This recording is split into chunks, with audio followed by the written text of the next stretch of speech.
get the most out of your mornings, you need to know what weather is heading your way. America's Morning Headquarters has you covered. We've already got some rain out there this morning. So start every day with the best in weather. Join Jim Cantori, Stephanie Abrams, and Jen Carfagno. Weekday mornings starting at 5 for AMHQ on the Weather Channel. The only Emmy-nominated weather network on cable.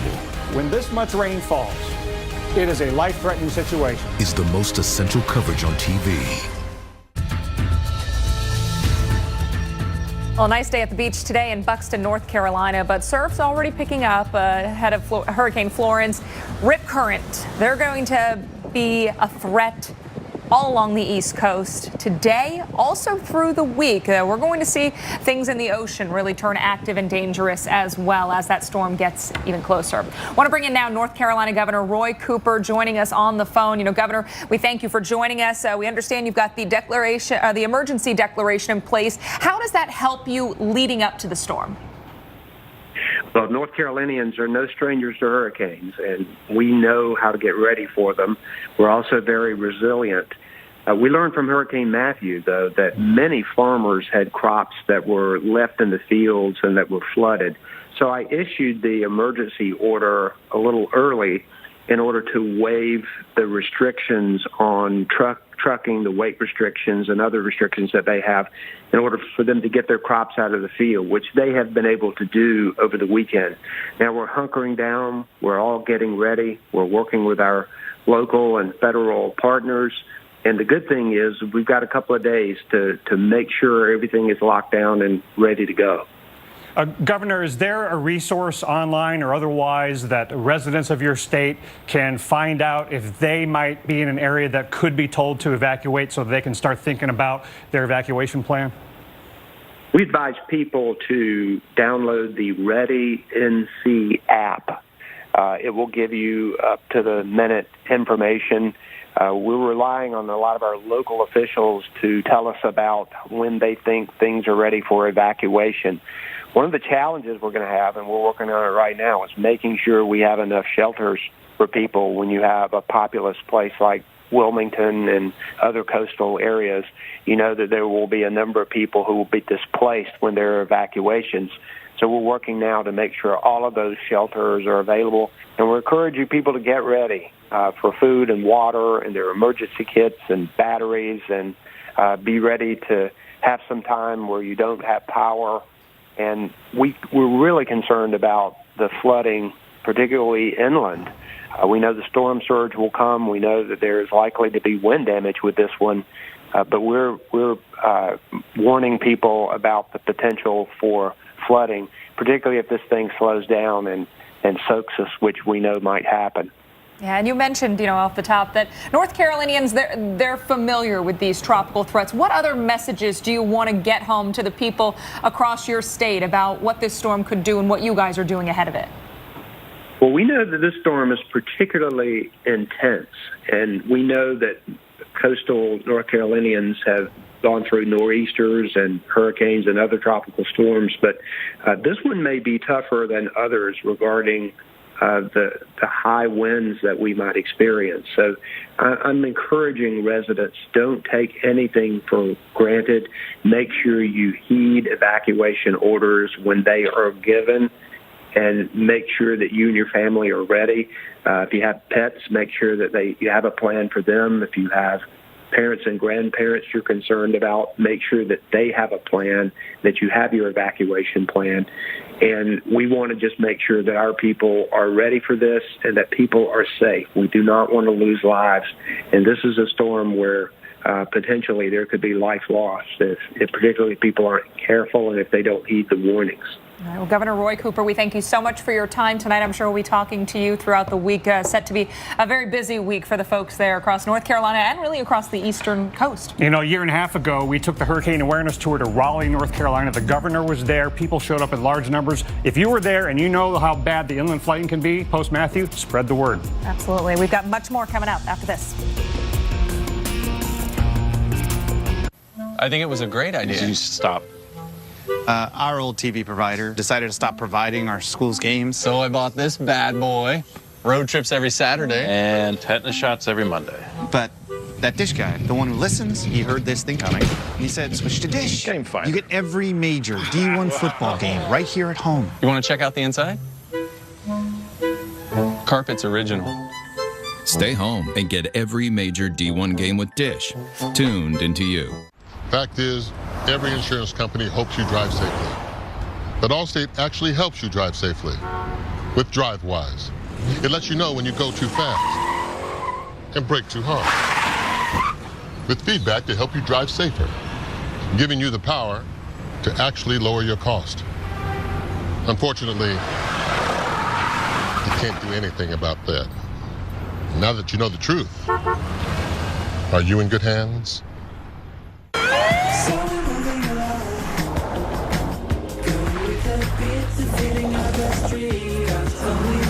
Michelin Premier.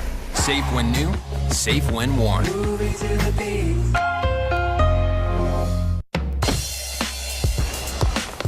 To err is human.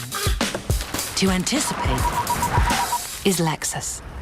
Experience the Lexus RX with advanced safety. Standard. Experience amazing. To get the most out of your mornings, you need to know what weather is heading your way. America's Morning Headquarters has you covered. We've already got some rain out there this morning. So start every day with the best in weather. Join Jim Cantori, Stephanie Abrams, and Jen Carfagno. Weekday mornings starting at 5 for AMHQ on the Weather Channel. Look, isn't that Frank Thomas? Oh, the big hurt. More like the big hunk. Yeah. Wow, Frank Thomas. Hi, how's it going? Good. You look like you could still be playing. That's what I said. Well, I am feeling stronger and leaner. So, Frank, what's your secret? I discovered Nugenics. I wish my husband did. It's easy. Just send a text. If you're a guy over 40, text 369-369 and enter KNOCK to get a complimentary bottle of award-winning Nugenics, the #1 selling free testosterone booster at GNC. Nugenics is a unique man-boosting formula powered by Testofen, a patented key ingredient clinically researched to help boost your free testosterone levels, to help you feel stronger, leaner, with more energy and drive, more passion too. Here, try a bottle. And trust me, she'll like it too. Text 369-369 and enter KNOCK to get a complimentary bottle of Nugenics. Samples are not available in stores, so text 369-369 and enter KNOCK. The weather and the case were actually paralleling each other. Without the weather conditions, there would be no conviction in this case.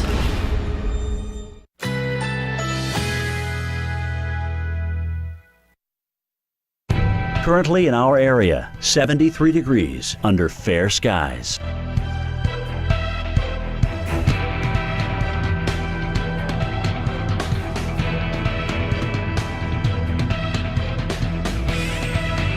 Tonight, generally clear. Low 53. Winds light and variable.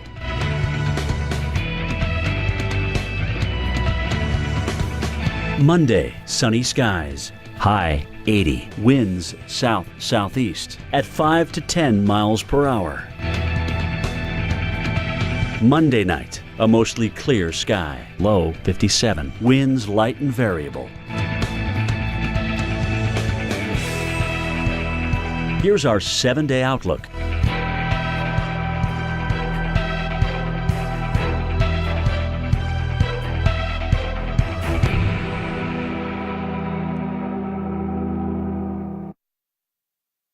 We don't know what's going to happen, but we know this. The official part of the state response mechanism is in gear and working and is ready, and we want all the people to be smart and prepare. That was the South Carolina Governor Henry McMaster speaking about the preparations and the need for preparation across that state. As Florence edges closer to the United States throughout the week, that window of preparation time will get smaller and smaller. So starting off the week, you've got that available time to get out there and do whatever you need to do. Make sure you've got your supplies. Make sure your home, your community is prepared, and make sure your family is prepared. And that includes people and pets. As Hurricane Florence continues its trek westward, East Coast residents are taking steps. I mentioned preparing homes, preparing businesses. But as part of those preparations, the Humane Society of the United States is hoping pet owners will take their furry friends into consideration when making plans as well. You'd never want to leave them behind. Joining us now is Shasa Varza with the Humane Society of the United States. Thank you so much for joining us. Let's talk. I say I have a dog and a cat, and I'm in the communities that are looking for this storm to head my way. What is the first thing I need to be doing? Absolutely. Thank you, Alex. The first thing that you should be doing is finding where you can evacuate with your animals. So you should already have a to-go kit that's ready with food and water, medications for at least 5 to 7 days. Your animals should be collared and tagged, and ideally also microchipped. Have a first aid kit.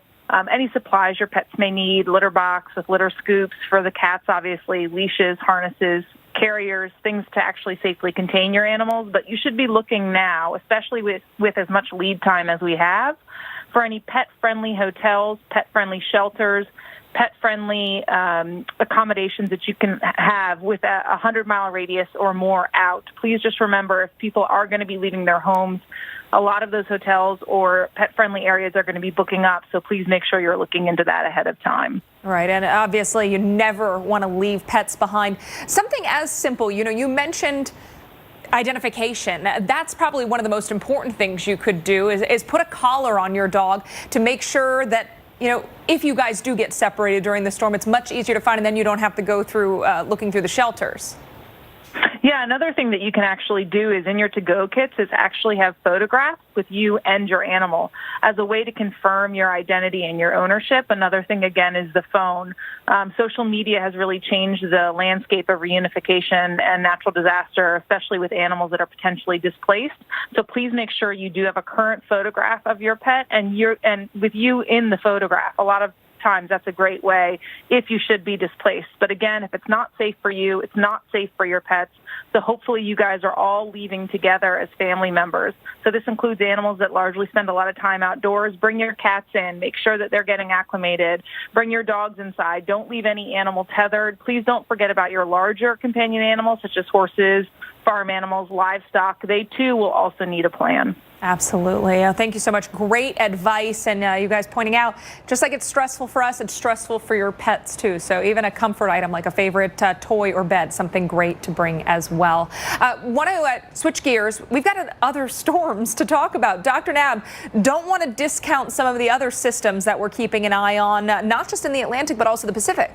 Yeah, amazingly and alarmingly enough, we could have multiple areas, like 2 or 3, that get the direct effects of a tropical storm or hurricane around the same time frame when you add Florence, Olivia, and Isaac into the equation. And we also have an area to watch in the Caribbean that's headed toward the Gulf. We still have Helene out there. So, my goodness, let's just hit some of the high points or low points, depending on your perspective. Here's an area to watch in the Western Caribbean. This is a tropical wave interacting with an upper level trough.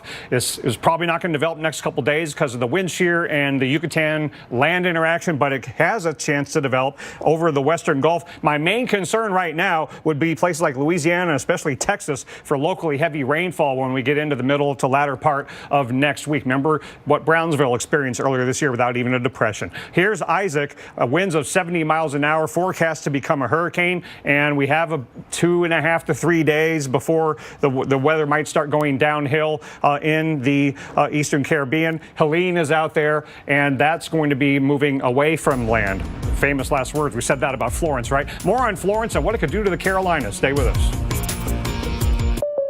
Well, it finally happened, Zachary. Somebody burned down my she shed. Nobody burned down your she shed, Cheryl. Well, my she shed's on fire. Your she shed was struck by lightning. Zachary, is my she shed covered by State Farm? Your she shed's covered, Cheryl. You hear that, Victor? I'm getting a new she shed. She shear? Mm-hmm. That's wonderful news. Go with the one that's here to help life go right. State Farm. When I walked through a snowstorm for a cigarette, that's when I knew I had to quit.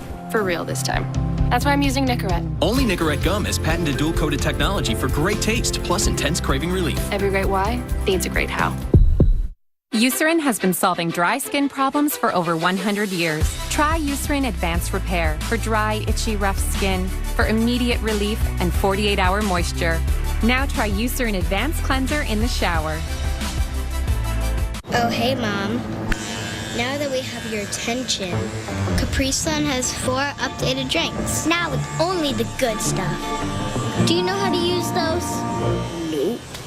Get those kids some Capri Sun. People everywhere are confusing Quilted Northern for a bouncy castle. They're both durable, flexible, and nice to have at parties. But Quilted Northern is not a bouncy castle. It's just really nice toilet paper. That's a mini wheat. Delicious. But it's more than that. 10 layers of crunchy wheat to fill you up on big days. Whether your day involves steam, mountains, or fire, we've got your breakfast right here. Is your breakfast built for big days? Here we go. Discover. I like your card, but I'm absolutely not paying an annual fee. Discover has no annual fees. Really? Yeah. We just don't believe in them. Oh, nice. You would not believe how long I've been rehearsing that. No annual fee on any card, only from Discover. If you have recurring constipation and belly pain, talk to your doctor and say yes to Linzess. Yes.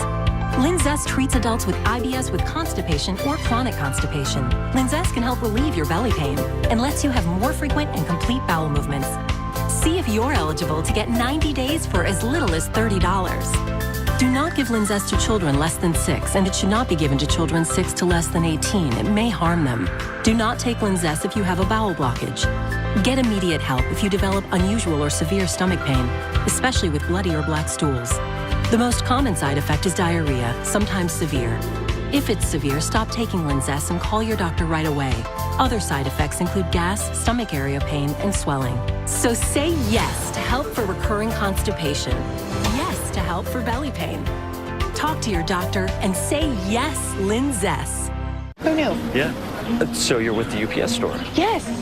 In fact, we printed these right here. Oh, I thought you guys just did shipping. Nope, we do printing, packing, faxing, notarizing, shredding, mailboxing, copying, taping, binding, consulting, designing, returning, storing, grading. Oh, and of course, shipping. So you're in the shipping? We also do printing, packing, faxing. Come into the UPS store today for everything your small business needs. And of course, shipping. To get the most out of your mornings, you need to know what weather is heading your way. America's Morning Headquarters has you covered. We've already got some rain out there this morning. So start every day with the best in weather. Join Jim Cantori, Stephanie Abrams, and Jen Carfagno. Weekday mornings starting at 5 for AMHQ on the Weather Channel. Well, train of tropical activity. This satellite picture taken yesterday before Florence re-strengthened back to hurricane strength. You can also see tropical storms Isaac and Helene on its tails. Welcome back to the Weather Channel's special coverage of Hurricane Florence, as well as the other storms we're tracking across the Atlantic and Pacific. Want to get you the very latest information, though, on Florence. Once again, a hurricane, if you haven't been watching through the weekend. Late in the week, we had a tropical storm. Now, again, a hurricane, and we expect this to only get stronger as it makes its way closer to the United States. 5 o'clock advisory has pressure 975 millibars and winds at 85 miles per hour. But as we track this forward in time, we expect strengthening to come, and we also anticipate a track that puts it in the vicinity of the U.S. Southeast Mid-Atlantic coastline by the time we get into the middle and end part of the week. So, Dr. Nab, you've mentioned our window of opportunity for preparations. It's closing, and there's a lot of areas that could be affected, not just coastal spots, but inland areas. Yeah, the time is closing, but there is still time. That is the good news. I mean, this is not going to be on shore tomorrow morning, okay? So we still have some time for you to do what you need to do to get through the storm and through the potentially lengthy aftermath, and your chances of getting through all of that safely go way, way up when you do advanced preparation. So let's take advantage of these, about 3 days that we have left before the weather really starts going downhill. This is an alarming track and intensity forecast, no doubt about it, because it has not shifted away from bringing it near and then onto the coastline in all likelihood. And the intensification that's expected is dramatic. That is getting back to a major hurricane.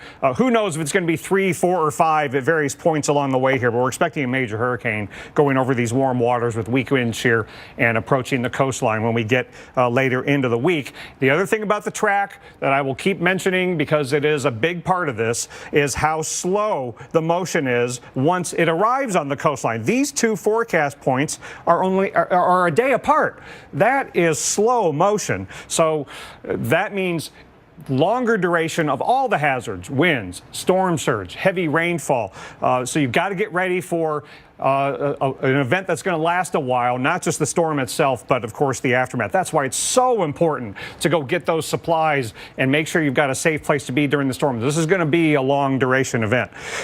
The arrival of winds of tropical storm force is an important parameter, because by this time, just about all preparations need to stop. So you've got Monday, Tuesday, and most of Wednesday. In all likelihood, it'll be late Wednesday when the winds could start arriving on the coastline. Now, we're going to talk a lot about water, both salt water from storm surge flooding and inland flooding from heavy rainfall, but wind is going to be an issue, and not just at the coast. Very high chances of damaging winds of tropical storm force going way inland over South and North Carolina, Virginia, maybe other places. And now the chances of sustained winds of hurricane force have gone way up, anywhere from South Carolina up through the Hampton Roads area along the coast, and then the possibility of sustained hurricane force winds goes pretty far inland as well, Alex. So we have to be preparing for every single hazard, and of course one of the things that the winds can do is take the power out. Right. So we'll have to be talking about how to stay safe in a power outage. It can be surprisingly dangerous. Yeah, people can find themselves into trouble when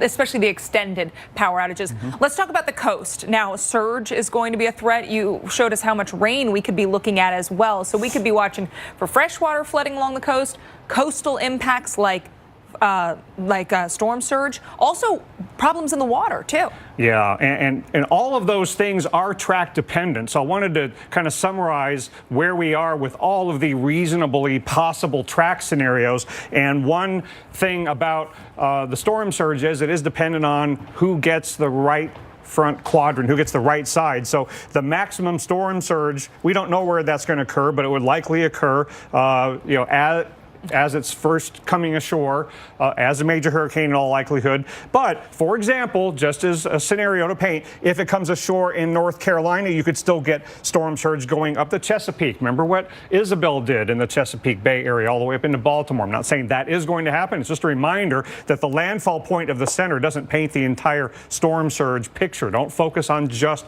where the center is. Now, when it comes to rainfall, we have a lot of different possibilities here, but they all are alarming and paint the picture of a potentially very serious inland flood issue. If the European model, that main model run, is exactly correct, then you would focus much of the rainfall over Virginia and North Carolina. But notice how it is really heavy in places that are inland, and it's not zero up in places like Maryland and eventually maybe getting into Pennsylvania. This only goes through Saturday. If you look at the GFS model, you can see how rainfall is very track dependent as well. If the GFS latest run were correct, we'd focus the rainfall more over the Hampton Roads area and eastern North Carolina. So all of these areas at risk for the heavy rainfall. And then when it comes to rainfall, that's not the whole story. It's about what kind of ground is it falling onto. And you'll notice that Virginia, even parts of North Carolina, and certainly up into Maryland and Pennsylvania, very high soil moisture content, so it doesn't take a whole lot of rain. So let's say the bulk of the rain falls in Virginia, for example, but you get some outer bands falling in Pennsylvania. That could still dump enough rainfall to cause serious flooding problems. And then, back to the winds very quickly, because the time of arrival of winds of tropical storm force is the time by which evacuations usually need to be done by. So that's why, as you're listening to your emergency managers, you want to evacuate if you're told to do so from coastal areas as soon as they say so, because they need to get everybody out before those winds of tropical storm force arrive. They're looking at that parameter. And again, this is not a forecast of what Florence is going to do. It's just an example, just showing the Charleston area as an example of how storm surge is not just a beachfront problem. In a Category 4 scenario, it's possible that a variety of areas going way inland can flood due to saltwater storm surge. So don't think just because you can't see the beach and can't see the ocean, that the ocean can't come to you in a storm surge, Alex. Yeah, and we look at a possibility like that. The mayor of Charleston is urging his residents to take Florence seriously and start preparing now. Now, tomorrow will be a day of business as usual for the city of Charleston. Our offices will be ready till we follow this storm. We're going to continue on that track while we all, citizens and government, get ready. Now, Mr. Chairman, if I may share with everyone, my grandmother's name was Florence, and she lived to be 103, although she passed away a few years ago. I was praying to her this morning, with all due respect, grandmother, you don't need to come back to South Carolina. So we're all hoping and praying that storm is going to continue to veer north. We don't wish it on anyone, but we're hoping for the best, but preparing for the worst. We're all preparing for the worst here as a team. A little levity with his message there. South Carolina, of course, very much in play. And for more, we want to bring in Steve Rowley from the National Weather Service office in Charleston, South Carolina. You look at the model runs, you see the door not closed on a potential landfall there in your state, even your area. That's right, Alex. Even though the official forecast track right now takes the core of the storm north of our forecast area, including the Charleston area, we want folks to remain alert, because even a little bit of a southern jog in that track could bring some more devastating impacts even to our neck of the woods. Yeah, so Steve, I'm sure you all been looking at the various model scenarios, the ensembles, and some of the tracks still come near or over you or even to your south, which would bring the strongest winds and storm surge in your area if that were to happen. What are the emergency managers and you talking about when it comes to how long it might take to get people out, and your guidance to them on when the weather might not allow for people to be on the roads anymore? Well, as you talked about earlier, Dr. Knabb, we're expecting the earliest reasonable onset of tropical storm force winds here as early as Wednesday night. So that's kind of the time that folks need to make decisions about evacuations. But of course, those decisions will be made by emergency managers and by state and local officials. But certainly the current track, again, takes the greatest impacts away from our area. And I think we're kind of taking a wait and see attitude to see how that changes. But we've certainly been messaging very strongly that even a little bit of a deviation farther south, a path to the left of the official track right now could bring some nasty impacts to our area. So that's what we're prepared for, and that's what we've been talking about constantly for the past few days. And Steve, very quickly, when I was director at the Hurricane Center, Matthew was approaching, and we briefed along with your forecast office, the governor. Are things still being? Do you have somebody stationed at State Emergency Management? Yes, absolutely. We have folks from the National Weather Service office in Columbia who are at the state EOC. They've been briefing the governor directly, and we're always in very close contact with them. Wonderful. Great. Thanks, Steve. Yeah, Steve Rowley, we thank you so much for your time. We've got much more coming up. At the Joseph A. Bank Super Tuesday sale, save up to 70% on almost everything in store. All traveler dress shirts, 3 for $99. All suits on sale starting at $199. Plus, take an extra 60% off all clearance. From Stitch to store, that's the bank way. Mommy, we made you Princess Toast! Oh, I have no idea what's in Princess Toast, but thanks to this USP seal, I know exactly what's in my Nature Made gummies. Nature Made has the first gummies verified by USP, a nonprofit organization that sets purity and potency standards. More and more people are finding themselves in a Chevy for the first time. You can too during the Chevy Labor Day sales event. Now through September 10th, use Labor Day cash to get almost $5,000 below MSRP on this 2018 Equinox LT when you finance with GM Financial. This Labor Day, discover why Chevy is the most awarded and fastest growing brand the last 4 years overall. Find new roads at your local Chevy dealer.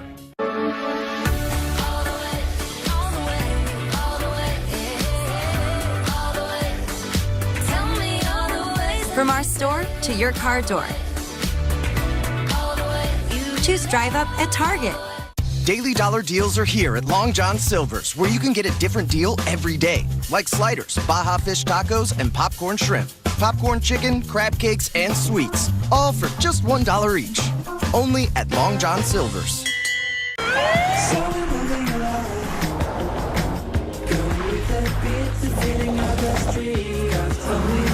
Michelin Premier. Safe when new, safe when worn. We give every Honda ATV and side-by-side the technology you need to seize the day. Class-leading technology like automatic dual-clutch transmission. Exclusive to Honda, the DCT lets you ride in automatic mode or manual mode, so you get sporty off-road performance and workhorse muscle all in one. And now, you can seize the day and seize the deals with factory-to-dealer incentives on the Honda ATV or Pioneer side-by-side you've been waiting for. It's all happening at the Honda 4-Wheel Clearance Event, going on now. You lock what's valuable. Now you can lock what's most valuable. Your identity. Instantly lock your Experian credit file today. Lock yours now with Experian Identity Theft Protection at Experian.com/lock. Experience a blend of refined craftsmanship and raw power, engineered to take the crown. The Lexus LS500 and LS500H. Experience amazing at your Lexus dealer. Heartburn and gas? Now fight both fast. New Tums Chewy Bites with gas relief. All-in-one relief of heartburn and gas. New Tums Chewy Bites with gas relief. Frisky's World. Smell that? Gravy. That's not gravy. That's extra gravy. Whoa. That's Frisky's extra gravy. Pate and chunky. Gravy paradise. Paradise, really. Feed their fantasy. Friskies.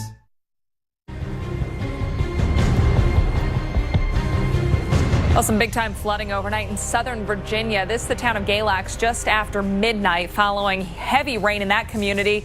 And with the area saturated from last night's storm, could we be dealing with even more problems to come once Florence arrives? And not just in Galax or parts of south central, southwestern Virginia, but Dr. Knapp, you showed that soil moisture map. We've got a lot of very saturated areas that could be getting in on a lot of rain once this moves onshore. Yeah, and this could go beyond next weekend. That's how slow it could be moving. Right now it's not moving all that quickly, but it's going to speed up and then it's going to slow down again. Right. And why is that? It's because of that ridging over the western Atlantic. It's going to get strong and then it's going to start rounding the ridge. So it's all about that high pressure. So, you know, look at how much faster it's going. Look how much real estate it covers between Monday and Tuesday, Tuesday and Wednesday, Thursday and Wednesday and Thursday. But then once it arrives on the coast, hits the brakes. Right. I mean, it really, when we look at the difference between late Thursday position and Friday late day position, not much of a change. No, and we've been seeing that coming. And just I wanted to give you a close-up of the cone in that time frame because that's an entire 24-hour period. And it doesn't go very far. In fact, you know, who knows this many days out, we could just have a stalling, meandering system somewhere near the coast, maybe just offshore, maybe just inland. The bottom line is that I don't know how many of you have been through a hurricane, but when you go through a hurricane, you want to go through a quick one. This is not going to be that. Right. This one has the possibility to dump some rain and still bring wind. You mentioned these don't move onshore and just turn off. It's going to take some time for it to wind down as well. No, and some people might be surprised. How do you go from 140 miles an hour to 70 miles an hour in one day? Well, if it spends all that time over land, it probably will weaken, but the rain will keep falling and the waves and the storm surge and the wind will still be strong if that happens. Now, that forecast cone might not be exactly right. And here, looking at the European Ensemble members, it tells you how many different places it could come ashore and how many different places it could meander. Down here, down here, up here, maybe just offshore. So when the steering currents collapse, it gets very difficult to pinpoint where the location will be. But, you know, again, this goes out 10 days. So here's 5 days to here. And most of the tracks don't get out of the eastern United States 5 days after that. So the next 5 days are bad. The 5 days after that don't look so good either. Right. It looks like this could be a persistent problem. Rainfall total forecast, still a lot of difference between our models. But when we look at something like the European, now Galac's not too far to the southwest of Roanoke, so we could be adding some serious rainfall to those spots. Yeah, now, this is if the main run of the European model is exactly right. But this is just one scenario. And why does the rain pile up here? Because you get slow motion and you get the enhancement of the terrain. And can you imagine, okay, maybe it meanders somewhere in here, but then it meanders farther north than that, and then Pennsylvania gets in the mix, New York gets in the mix. Yeah. A lot of places could have a big flooding problem inland. And the stage has already been set for that potential, given how much rain we've already seen this summer. Well, wind versus water, which one do you think is more dangerous in a landfalling hurricane? Take a look. When it comes to tropical systems, most people think of the wind first. Even look at the categories. The Saffir-Simpson scale is based on wind. But that's not the true measure of the strength of a storm and the number of fatalities it can cause. Roughly 90% of all deaths from a tropical cyclone are caused by water. These are the results of a study that looked at all Atlantic Basin systems that impacted the U.S. from 1963 to 2012. When you break it down further, storm surge is responsible for 49% of the deaths. Rainfall and flooding, 27%. In all, 1 out of every 5 or 6 Atlantic Basin cyclones caused loss of life. And in the 50 years of the study, about 2,500 people were killed. So heed the warnings from emergency managers when you are asked to evacuate, and have a plan. Those are going to be some of the biggest keys in the coming days. Have a plan for you, for your family, for your pets, for relatives, and listen to those emergency managers should those warnings or evacuation orders come for you. Well, Florence is not the only game in town. We're going to break down multiple threats in the Atlantic, a new area of concern that'll be moving into the Gulf. All of that when we come back.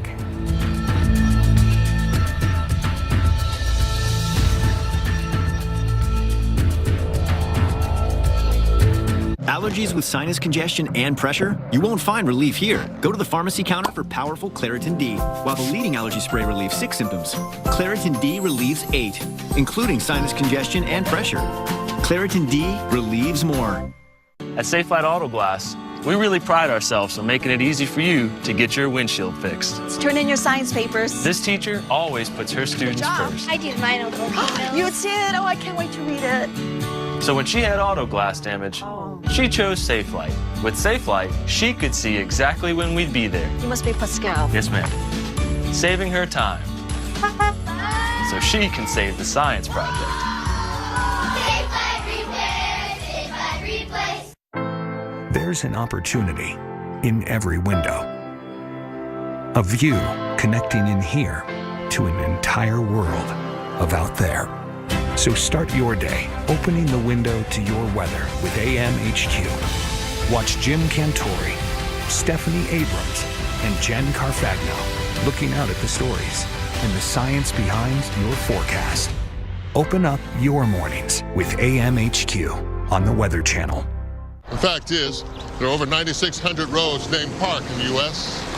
It's America's most popular street name. But all state agents know that's where the similarity stops. If you're on Park Street in Reno, Nevada, the high winds of the Washoe Zephyr could damage your sighting. And that's very different than living on Park Avenue in Sheboygan, Wisconsin, where ice dams could cause water damage. But no matter what park you live on, one of 10,000 local Allstate agents knows yours. Now that you know the truth, are you in good hands?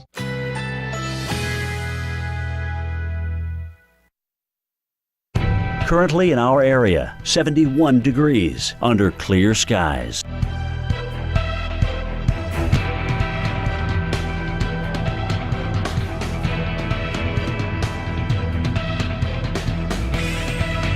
Tonight, generally clear. Low 53. Winds light and variable.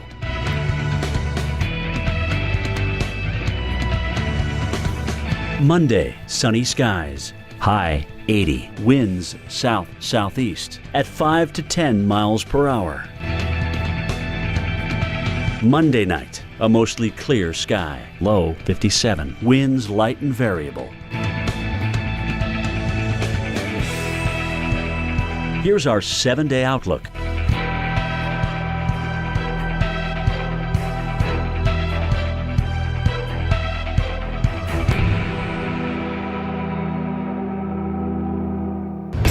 The DR Trimmer Mower is the original trimmer on wheels. And over 30 years later, it's still the easiest way to maintain your country property.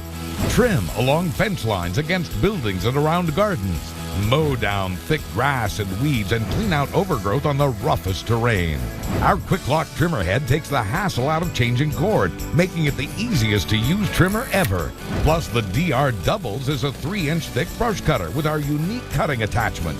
You can own a DR for as little as $349.99 with free shipping. Hurry, this offer won't last. Call 1-800-208-4513 for your free buyer's guide and DVD. Learn about the full line of DRs and how you can try one on your own property for 1 year. DR trimmers start at just $349.99 and free shipping is now in effect. Call today. 1-800-208-4513. Online at drtrimmer.com. I'd also like to note right now that there's the potential for this to be a full state event and not just a coastal county event. So I think that needs to be part of the planning process. Well, the message is clear. Now is the time to prepare. Some things that you may want to be putting on your list. A 3-day supply of non-perishable food, 1 gallon per person of water. Per person per day, I should say, 1 gallon of water, a 7-day supply of medication, any medications that you need, an updated emergency kit. Make sure you've got some first aid supplies and an evacuation plan for you, your family, your pets. You want to remember the whole family moving forward. And again, now the time to prepare around your home. Shop for things like the water, for generators, for other supplies that you may need to keep yourself safe and also keep yourself comfortable. Think about what you would want to have should you be without power for a long period of time or without, a lot of the things that you're used to having. Entertainment. Think of things for the kids. What will they be able to do should you be stuck in your home without power for a few days? Hurricane Florence, of course, the headliner at this point as we watch again a hurricane. This has strengthened through the day. 85-mile-per-hour winds as of the latest advisory, and we're awaiting a new advisory coming in from the National Hurricane Center at 11 o'clock Eastern. And Dr. Knapp, are you anticipating any major changes in that advisory? Based on satellite estimates, they might increase the maximum sustained winds a little bit, but overall sense of things, I don't think it'll be a big change. I haven't seen major changes in the models to merit a big change in the track and intensity forecast, but we do have the NOAA G4 jet data that went into the models here in the last several hours, and overnight we might see some of those data maybe get the models into better agreement one way or the other. Here's the particulars on Florence as of 5 p.m. winds of 85 miles an hour, a little bit higher than what the last aircraft mission had shown a few hours earlier because of that increased organization that we've seen on satellite. The forecast track and intensity certainly should get your attention in the eastern United States for a variety of reasons. One is that the track is becoming increasingly confidently that it's going to, if not come very close to making landfall, then actually doing so. The chances are very high of a landfall. And the intensity forecast is very, very aggressive, and with good reason, because the shear is weak, the waters are very, very warm. All the models that they use to forecast intensity are just screaming the possibility of even rapid intensification. So we're talking about a major hurricane approaching the east coast of the United States here in just a few days, and it's going to be slowing down. You see there at the end of the track on Thursday and into Friday, and all of these tracks from the European ensemble meander around here. They don't leave very quickly after it gets to the coastline. So yeah, we could have more than a week of dealing with Florence. The next few days, the lead up, and then the day or two as it's coming ashore, and then perhaps many days of it being near or over the east coast of the U.S. and dumping a lot of rain, long period of winds. And speaking of winds, it's important to tell you what's coming. Strong, damaging winds, maybe storm surge, and the inland flooding, maybe tornadoes, all of that But how long do you have to get ready for all of this? The arrival of winds of tropical storm force could occur as early as Wednesday evening. So you got about 3 days to get all of these things done, including that emergency managers are looking at that time frame, and you might be told to evacuate. So that's why it's so important to answer some of these questions for yourself about where you're going to take shelter during the storm. You got a few days to figure all this out. Find out if you're in an evacuation zone. Don't plan to ride this out in a mobile home or any structure that you don't feel safe in from wind. Decide today where you go and how you'd get there. Don't try to figure out your evacuation route at that particular moment when the call comes in. If you've got a tornado safe room, you might want to consider sheltering in there during the peak of the hurricane, if it's a major hurricane. And if you're not in an evacuation zone, Alex, and you're inland, strong home, out of flood-prone areas, work it out with someone tonight. Right. To be their inland evacuation destination. A lot of folks are going to be looking for a safe place to stay. Yeah, I think everybody can think of somebody, whether it's a relative, a friend of a friend who may live in this area. Open the door to them and give them a place to stay. There's a huge run on hotels when things like this happen. And pets, you know, if people have pets, it can be hard to go to those.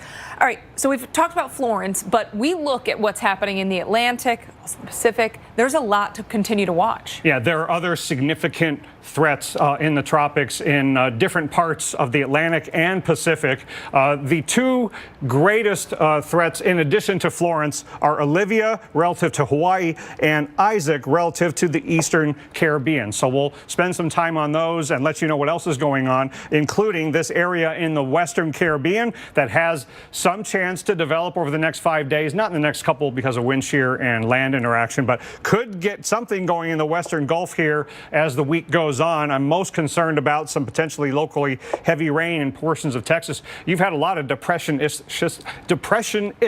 systems. I'm not going to say that again. That's too hard.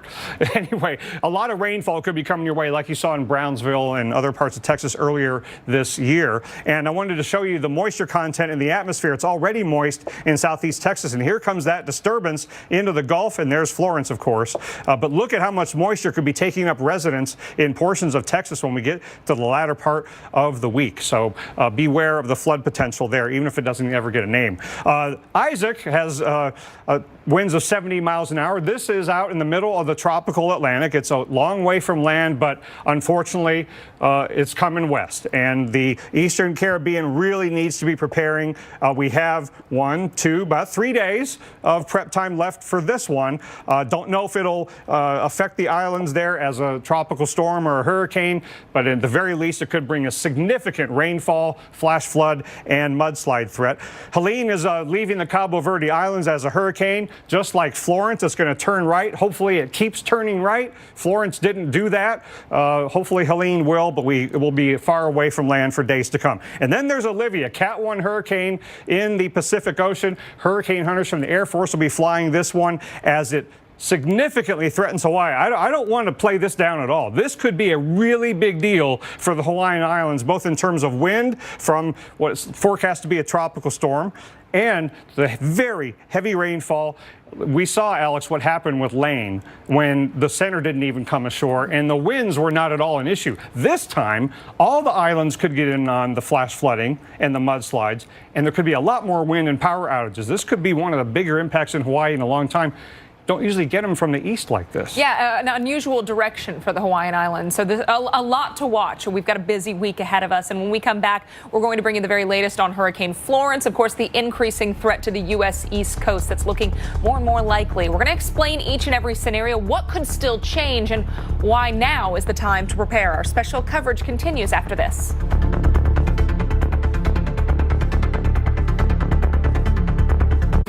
You can't stop storms from coming. Cops knew that they were racing against the clock. Given the weather conditions, the police knew that this was related.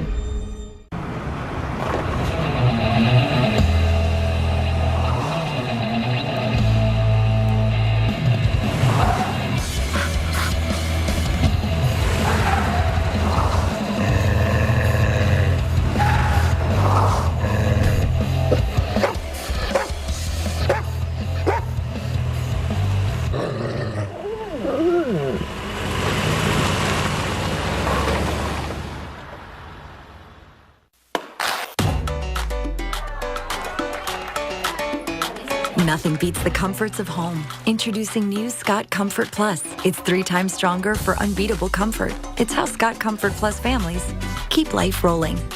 At the Joseph A. Bank Super Tuesday sale, save up to 70% on almost everything in store. All traveler dress shirts, 3 for $99. All suits on sale starting at $199. Plus, take an extra 60% off all clearance. From Stitch to store, that's the Bank way. Tonight we are tracking Hurricane Florence, an intensifying storm in the Atlantic, likely to become a major hurricane by tomorrow. And the sights are set on the U.S. East Coast as concern is increasing. A direct strike looking more and more likely. We're going to go in depth on the multiple threats this storm could bring, including surge and flooding along the coast, as well as inland impacts. We could be looking at big problems away from the coast and why the effects of Florence could persist for days. Potentially widespread wind damage as well, some massive power outages. Those could be persistent well after the storm moves on shore. And if Florence was not enough, we've got multiple threats in the Atlantic to watch, including a new area of concern in the Gulf. Our special coverage continues right now. Again, we welcome you into our special coverage here on the Weather Channel. I'm meteorologist Alex Wilson, joining hurricane expert Dr. Rick Knabb, former director of the National Hurricane Center. And, you know, we're getting to the climatological peak of the season, and boy, we've turned things on in a big way. Hurricane Florence, of course, the reason we're with you tonight as we watch a strengthening storm, with all indications that this will continue to strengthen. Our latest advisory from the National Hurricane Center as of 5 o'clock local time, winds at 85 miles per hour and pressure 975 millibars. This is moving west, will continue to move west. And again, that puts the U.S. East Coast, really southeast and mid-Atlantic coastline in the potential zone for a direct strike. Where's this going? Again, still a lot of questions, but Dr. Knabb, we're growing with that increasing confidence that this is something that will likely get close to, if not downright make landfall, that the chances of this not moving on to the U.S. East Coast are getting smaller and smaller. They are. We're pretty sure it's going to get at least close enough to have wind and water impacts that are significant and could be damaging or even deadly if you don't prepare ahead of time and make sure you're going to be in a safe place during the storm and have some place to ride out the aftermath, because you're might need to fend for yourself in some places, depending on what the impacts are. Here's the East Coast of the United States. Here's Florence. I don't want you to focus on how far away it is. Focus on where it's going. And yes, it's a Cat 1 now, but we are very confident it's on the way to strengthening significantly. The wind shear is minimal. The upper level outflow is very well established. The low level center is underneath the cloud tops. And you're starting to see increasing swirl there in the cloud tops. It's trying to form an eye. It's only a matter of time before that happens. The last few visible images of the day did not have an eye, but this was a few hours ago. The sun's gone down now. We don't have this kind of imagery, but you see those overshooting tops and the swirl that is getting vertically stacked, very different than a couple days ago when it was a tropical storm. Could this be the beginnings of that eye feature? Possibly. We'll have to watch and see.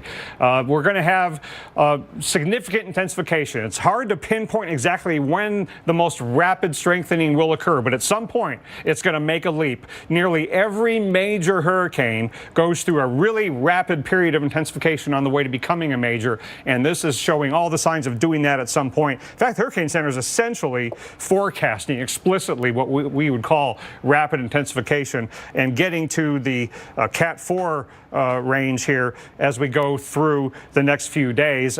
Who knows exactly how strong it could get? Will it go through some ups and downs if there are eye wall replacement cycles or whatever? The bottom line is you got a major hurricane coming, and it's likely to make landfall as a major hurricane, and then it's very likely to slow down just as it's reaching the coast. And that's not good news either, because that means a long duration event at the coast, and it's not going to be speeding up after Friday.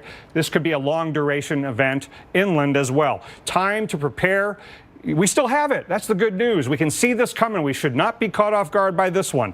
Wednesday evening is the earliest reasonable time of arrival of winds of tropical storm force along the coast. You want to have everything done and in your shelter by that time, because at that point, the weather is just not good enough for you to be out and about. And so a lot of people asking me on social today, what should I get? And you hear the usual things with the food and the water and all that, but there's some things you might not have thought about. If you do have a generator, You saw a lot of people buying generators today. That's great if you have a generator, but make sure you operate it safely outdoors, away from the open doors and windows. Go to the ATM, because after the event, when the power's out, credit cards aren't going to work, ATM machines aren't going to work. Gas up the car ahead of time. If you've got computer data, you might want to back that up in case something happens to your computers during the event. A propane grill with a side burner with an extra tank. You could become one of the most popular people on your block after the event if you have one of those. And solar-powered USB chargers. Alex, these are just some things that you might not have thought of as you are getting those supplies here and preparing not just for the storm, but the aftermath with perhaps a lengthy power outage. Yeah, you've always talked about you got to let your imagination go. If you're stuck without power for days, what are you going to want to have? Think about that now and start to fill your arsenal or your kit with some of those items. Well, preps are already underway along the East Coast ahead of the storm. South Carolina Governor Henry McMaster declared a state of emergency. That's going to enable the state agencies to coordinate resources as Florence strengthens in the days ahead. Florence is forecast to be a dangerous major hurricane near the southeast coast by late next week. Generators have been flying off the shelves at home improvement stores over the weekend in preparation of the storm. These stores, by the way, they hope to get in more supplies throughout the coming days before the storm is forecast to hit. Let's get you caught up on what we know right now ahead of Hurricane Florence. Not just a state of emergency there in South Carolina, but also in North Carolina and Virginia. The governors have declared states of emergency. South Carolina has activated 800 National Guardsmen to provide response to Florence. Voluntary evacuation is going to begin for UNC Wilmington students. The College of Charleston, though, they remain open and they are on schedule for Monday classes regularly. All right, we got to talk a little bit more about what's to come here with Florence. You know, we mentioned some of these supplies. I like how you said the propane grill makes you the most popular person in the neighborhood, because you're right. You know, hot food or one of those things that luxury you forget. Yeah, when when the power goes out and you don't have anything, it's nice to be able to, you know, throw something on the grill and get it warmed up. Now, we're going to talk about intensity here, and we're going to talk about significant intensification and the expectation of the landfall of a major hurricane, which still brings all the water hazards we keep talking about. 9 out of 10 people die in tropical systems, die in water. But with a major hurricane, maybe something like a Cat 4 coming ashore, we've got dangerous and maybe deadly wind coming. And I wanted to mention a couple more things about supplies when it comes to an intense hurricane. Don't tape your windows. And this is not just a nice thing to keep in mind. If you tape your windows, then the windows are still going to break. All you're going to have is bigger pieces that are taped together and could be more deadly. So don't do that. And when the power goes out, don't use candles. Open flames, big trouble. And the reason we're so concerned about a strong hurricane coming is that the models are unanimous about it. I mean, the humans would be foolish at this point not to forecast a major hurricane when all the reliable models are doing it. And the reason they're doing it is not only is it going over very warm water, but it's going to have low-level high pressure to the north, and it's going to have upper-level high pressure to the north. No wind shear. This is an Andrew-like kind of pattern. You intensify rapidly south of a ridge before landfall. Dangerous time. Yeah, it's really all systems go. Nothing really inhibiting, strengthening as this moves closer. Well, residents, officials, they're taking the warnings seriously. Preparations are underway. We're going to tell you what emergency management officials are urging people to do ahead of landfall. What do you mean it's not working out, Craig? I mean, I just introduced you to my parents. Psst, Craig and Sheila broke up. What? Really? Craig and Sheila broke up? No. Craig and Sheila broke up. Oh, that was her. Craig and Sheila broke up. Craig and Sheila. As long as office gossip travels fast, you can count on Geico saving folks money. Craig and Sheila broke up. What? 15 minutes could save you 15% or more on car insurance. I think it was a great idea. You should stop. Our old TV provider decided to stop providing our school's games. So I bought this bad boy. Road trips every Saturday. And tetanus shots every Monday. But that Dish guy, the one who listens, he heard this thing coming, and he said, switch to Dish. Game finder. You get every major D1 football game right here at home. You want to check out the inside? Carpet's original.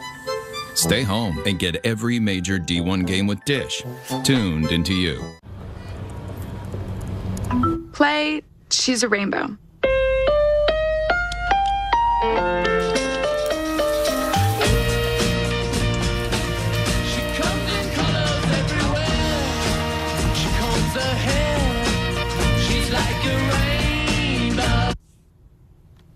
the all-new Acura RDX with ELS Studio 3D sound. It's everything we ever imagined, and then some. Eucerin has been solving dry skin problems for over 100 years. Try Eucerin Advanced Repair for dry, itchy, rough skin, for immediate relief and 48-hour moisture. Now try Eucerin Advanced Cleanser in the shower.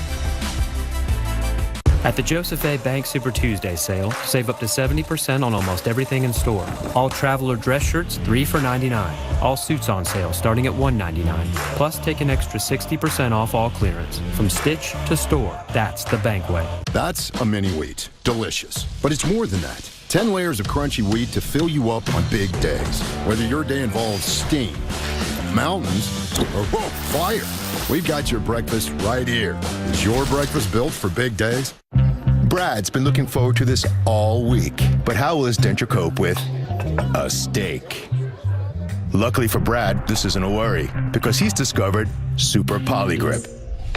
It holds his denture tight and helps give him 65% more chewing power, leaving Brad to dig in and enjoy the tastiest of T-bones.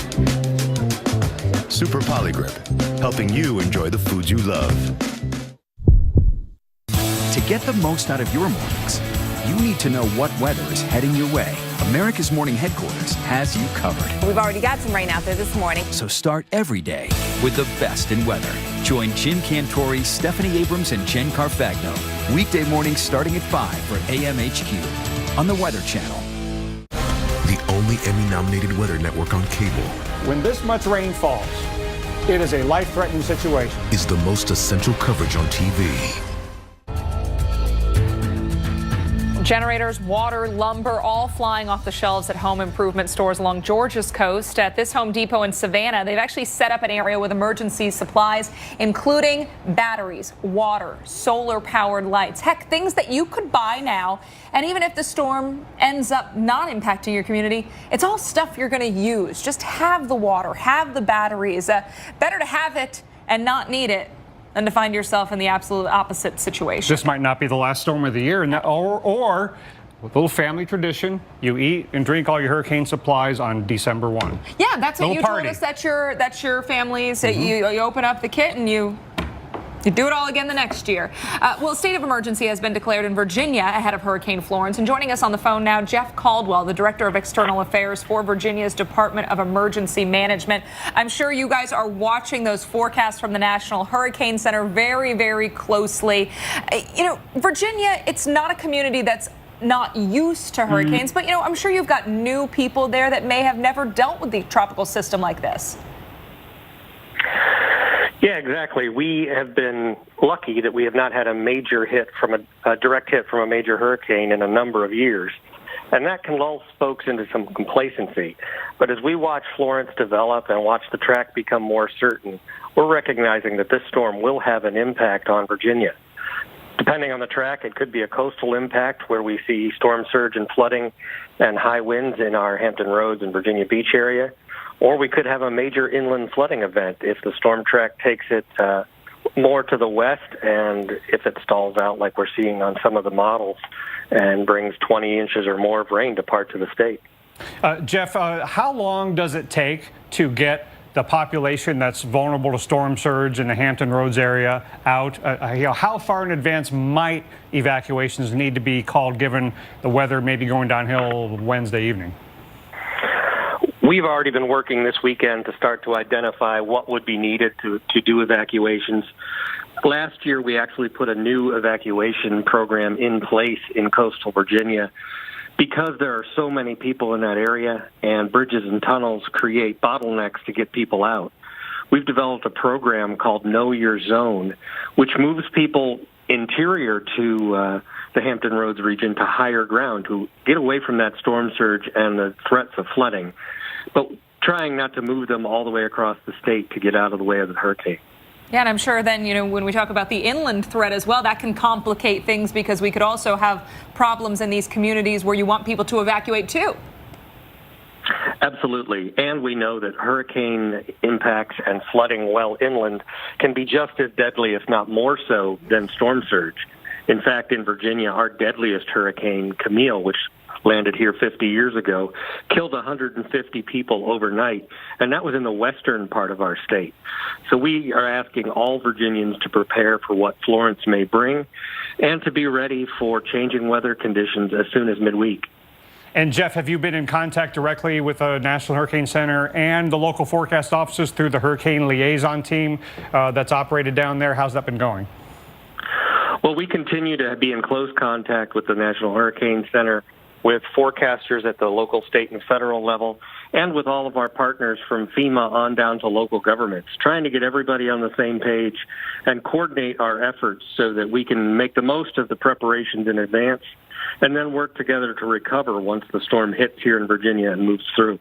Well, Jeff Caldwell, Virginia Department of Emergency Management, we know you got a busy week ahead. We thank you so much for your time this evening. Yeah, getting the big picture forecast and the local details, get everybody on the same page takes a lot of communication. Right, and communication key. Also, receiving that communication. Make sure you're listening to those emergency managers, that they're looking out for your best interest. We got much more coming up after this, including all of this in the tropics. If it feels like you live in the bathroom with recurring constipation and belly pain, talk to your doctor and say yes to Linzess.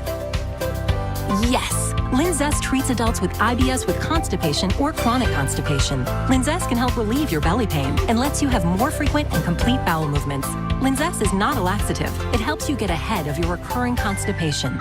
Do not give Linzess to children less than 6, and it should not be given to children 6 to less than 18. It may harm them. Do not take Linzess if you have a bowel blockage. Get immediate help if you develop unusual or severe stomach pain, especially with bloody or black stools. The most common side effect is diarrhea, sometimes severe. If it's severe, stop taking Linzess and call your doctor right away.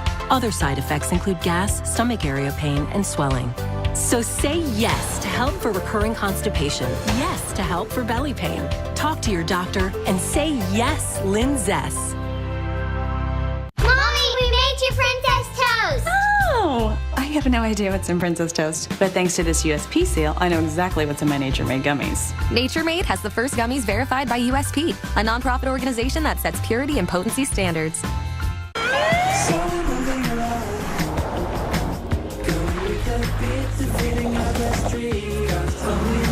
Michelin Premier. Safe when new, safe when worn. To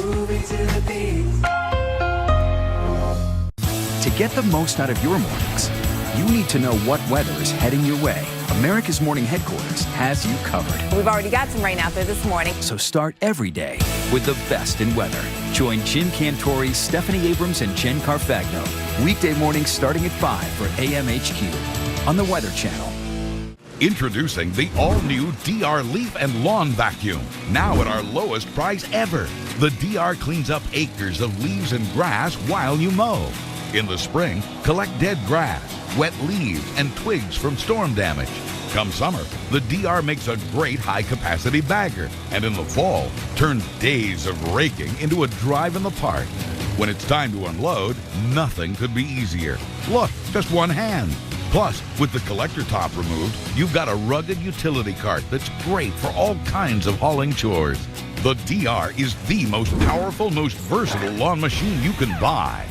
Call 1-800-708-2105 for a free buyer's guide and DVD. Try a DR leaf vac on your own property for 1 year. Free shipping is now in effect, and our easy financing plan lets you make low monthly payments. That's 1-800-708-2105. Online at drleafvac.com. The weather and the case were actually paralleling each other. Without the weather conditions, there would be no conviction in this case.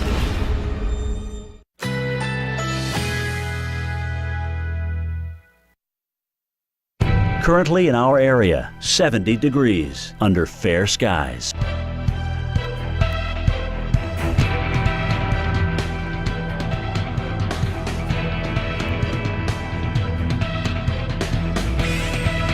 Tonight, generally clear. Low 53. Winds light and variable.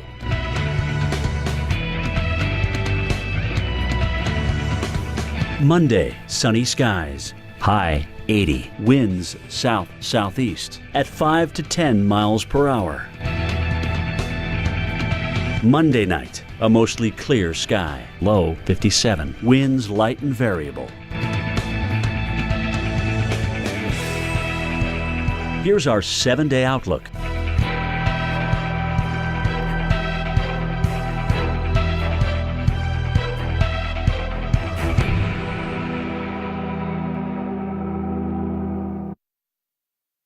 Whatever happens, we're going to have a lot of rain and a lot of wind.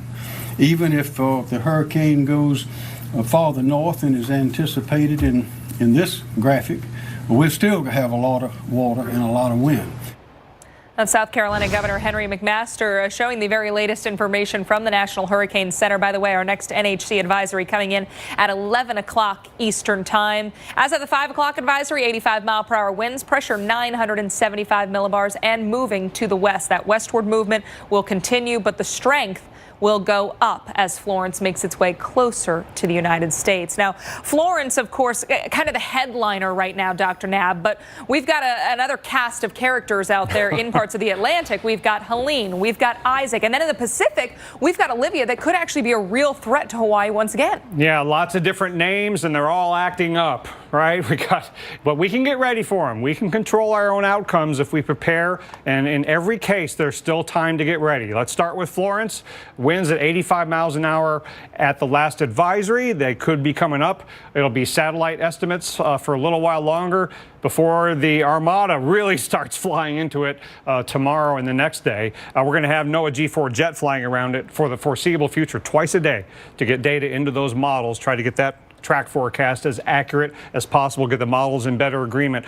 Unfortunately, there's a high likelihood that the models will continue to agree on some kind of scenario that doesn't look good for the east coast of the U.S. because the steering currents are so well defined with a high pressure off to the north and northeast that's going to become increasingly entrenched and strong, that's going to bring this hurricane westward and then west-northwestward at a pretty fast pace. It's only going 7 miles an hour now. It'll probably double that speed at times as it goes between Bermuda and the Bahamas. But then, near the end of the track, as it's arriving in the coastal area, it's forecast to slow down as the steering currents collapse. But along the way, rapid intensification at times.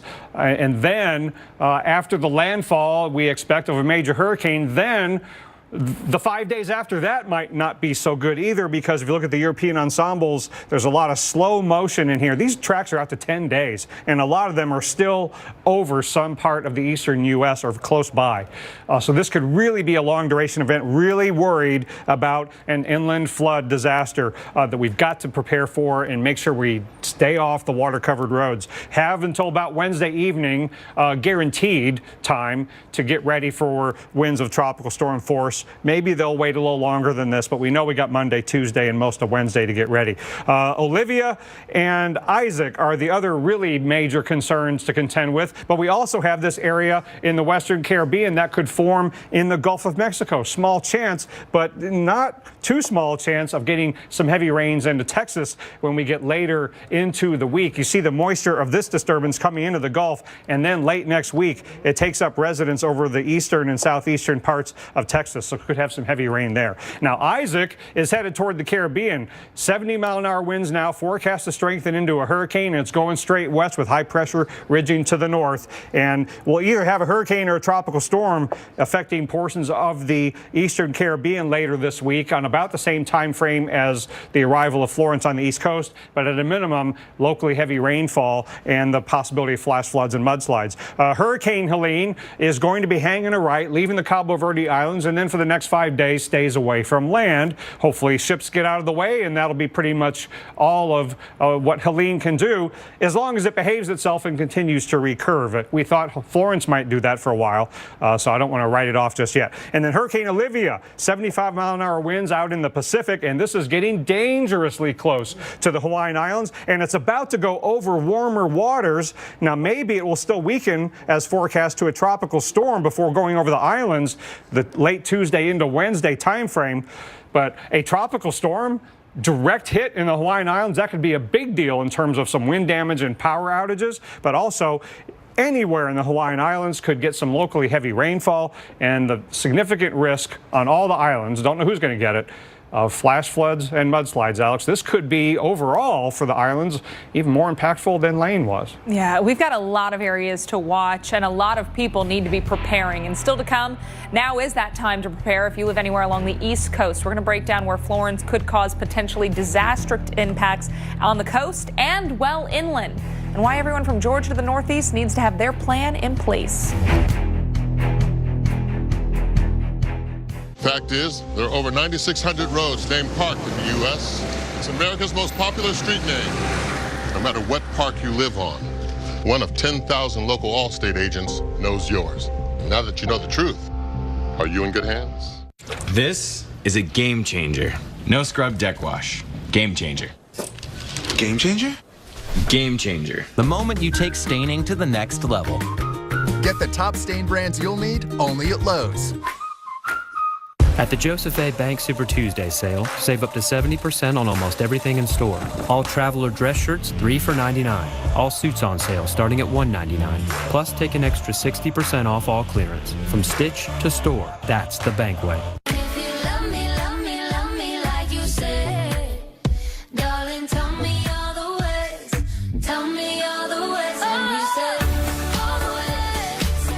At the store or to your door, Target run and done. Daily dollar deals are here at Long John Silver's, where you can get a different deal every day. Like sliders, Baja fish tacos, and popcorn shrimp. Popcorn chicken, crab cakes, and sweets. All for just $1 each. Only at Long John Silver's. 911 emergency. My husband is having trouble breathing. First responders hear it a lot. And everyone age 65 and older needs to hear it too. The flu and its complications can be deadly, especially for those with a chronic medical condition. That's why there are higher strength flu vaccines made for seniors. Ask your doctor or pharmacist for a senior flu shot. Do it today before the flu becomes an emergency. 911, she has the flu. Please hurry.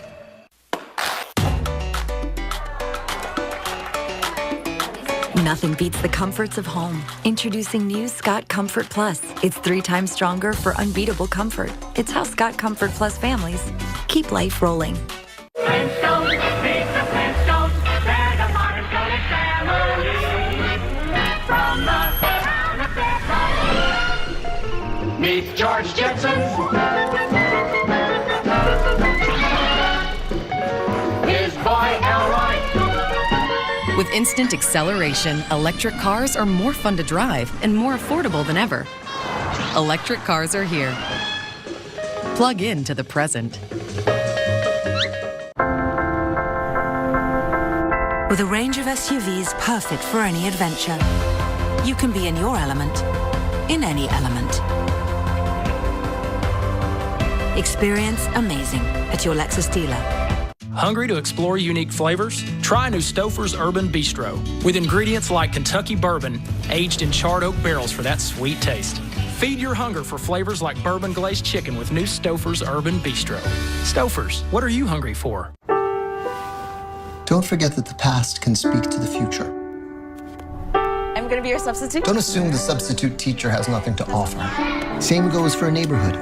Don't forget that friendships last longer than any Broadway run, Mr. President. Don't settle for your first draft or your 10th draft. You get to create the room where it happens. Just don't think you have to do it alone. The powerful backing of American Express. Don't live life without it. To get the most out of your mornings, you need to know what weather is heading your way. America's Morning Headquarters has you covered. We've already got some rain out there this morning. So start every day with the best in weather. Join Jim Cantori, Stephanie Abrams, and Jen Carfagno. Weekday mornings starting at 5 for AMHQ on the Weather Channel. Florence is forecast to be a dangerous major hurricane near the southeast coast by late next week. There's the potential for this to be a full state event and not just a coastal county event. Whatever happens, we're going to have a lot of rain and a lot of wind.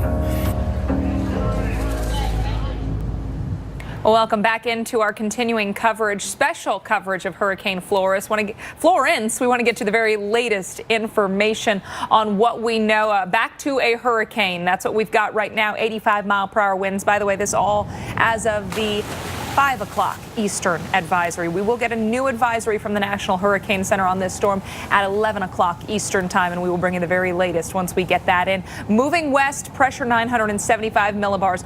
Overall, the trend expected to be one of continued strengthening and continued westward movement. So that means an impact, a direct impact somewhere along the U.S. East Coast, Southeast Coast in particular, looking more and more likely as we move forward in time. Dr. Nab, you've pointed out there's still time to prepare, though. We've got a few days before this is eventually going to make its way closer to the coast. Yeah, Florence is not forming on our doorstep, okay? It's given us the luxury of time. That's the only good thing about what's about to happen. The bad thing about what's going to happen between now and landfall is that it has time over a lot of warm water and plenty of time, unfortunately, to strengthen. So while Florence is doing its thing, we're going to do our thing, right? We're going to get ready for it, and we're going to focus on not what it is now, a Category 1 hurricane, but focus on what it is forecast to be. A major hurricane is very difficult at 4 days lead time to pinpoint the exact location of landfall and exactly how strong it's going to be. But I would say major hurricane is a very high probability. Just don't know if it's 3, 4, or 5. 5 would be a very rare, very rare event, but 3 or 4 very much within the realm of possibility. And in fact, the exact forecast is a Cat 4. So we have to deal with the possibility of very strong, damaging, and maybe deadly winds if you don't take shelter during the storm. And then we have to deal with the possibility of not only storm surge flooding at the coast, but also, because of that slow motion that starts right as it's getting to the coast, potentially devastating many days worth of heavy rainfall and inland flooding. There is a zoom in on the last 2 forecast points, and they're not very far apart. That's 24 hours of motion, and that's the beginning of what is going to be probably several days of very slow motion. Yes, it will weaken as it moves inland, but that's only in terms of the winds. And when you're starting out as a major hurricane, you can still bring tropical storm force winds, hurricane force gusts well inland to places like Charlotte or Raleigh. So you could have a wind issue as well with downed trees and power lines. So, but also that's the beginning of the heavy rainfall event. And look at how far inland, when you've got the landfall of a major hurricane, you know, it's not just a point on the map and it just doesn't disappear when it hits the coast. Significant chances of sustained winds of tropical storm force over a large portion of the southeast and mid-Atlantic, greater than 50-50 shot everywhere inside of that line. That's a good chunk of the Carolinas, and it's a non-zero chance farther inland from there. So that's where you could get sustained winds of tropical storm force, and again, you could get hurricane force gusts, and gusts are stronger over land than over water given the same sustained wind. And look at the area that is susceptible to potentially sustained hurricane force winds. This could be an inland wind event as well. Speaking of winds, very important, the time of arrival of winds of tropical storm force. That's when emergency managers want to have all evacuations done. So you might certainly get asked to evacuate before Wednesday at 8 p.m. Or thereabouts, and you want to be off the roads and in your safe place, Alex, by that time. Absolutely great advice. You need to think about where that safe spot is. And if you're a safe spot, Dr. Nab pointing out, be a safe spot for somebody else. Think about friends, relatives, friends of friends who may need a place to go. Dr. Nab, the coastal impacts, of course, they're going to come first. They're not the only one, but these are areas where people just may not be able to stay because we'll be talking about significant storm surge. Yeah, and a major hurricane, especially one that's not anticipating, that we're not anticipating to be really small. It looks like it'll be a fairly large hurricane, at least an average size. Means it's very capable of bringing storm surge. And there's one key aspect of storm surge that I want to get across here. This is not a forecast that you see on the screen here. There it is. This is not a forecast of what Florence is going to do in the Hampton Roads area. It is a depiction of all of the areas that are vulnerable to storm surge in a variety of Cat 4 kinds of scenarios. And the main point to get across here is that this is not just a beachfront problem. You don't have to see the ocean from your balcony or your porch for the ocean to come see you. And that's why you have so many areas of the Hampton Roads area that are susceptible or could experience storm surge. And that's why it's so important for you today to find out if you live in an evacuation zone. You might be surprised that you do. You might think you don't live close enough to the coast. And then you find out, wow, I'm in an evacuation zone, and you want to figure out today where you would go and how you would get there if told to evacuate. And because so many people are vulnerable to storm surge in that area, they might call for evacuations pretty early in the game. So find out today if you're in an evacuation zone. And remember, even for wind, mobile homes or any structure you don't feel safe from in the wind, you want to get out of that structure as well. And don't wait till the last minute to figure out where you're going to go. You want to figure out that plan today, because figuring out at the last minute is no fun. If you have a tornado safe room, some really safe place of your home, stay there in the peak of the major hurricane force winds like you would a tornado. And like Alex just reiterated, can you be someone's inland evacuation destination? So Alex, a lot of places, both coastal and inland, that could be dealing with a slow-moving Florence for days and days. Big-time inland flood risk here. Yeah, this is going to be an impactful storm. It's looking more and more likely. And as it's now moving through the Atlantic, it's slowly moving closer to the East Coast, but it's strengthening. And the storm's expected to make landfall somewhere between the Carolinas. Virginia could pack even more of a punch by the time it reaches land. NBC's Dan Sheneman is tracking the storm. The Southeast is getting ready for Florence. We're hoping for the best, but preparing for the worst. When it gets here, it's estimated, it may be, this is an estimate, a Category 4 hurricane, which is between 130 and 156 miles an hour. Authorities in the Carolinas are warning residents to prepare for a potential disaster. Shoppers are stocking up on plywood and searching for generators. I'm worried. I want a generator, and I was trying to find out what all they do. Cruise lines have redirected their ships to avoid the storm's path. The Norwegian Dawn was supposed to take passengers from Boston to Bermuda. Instead, it sailed north to Halifax. Disappointed because I wanted warm weather, but I've never been up here, so it's been beautiful.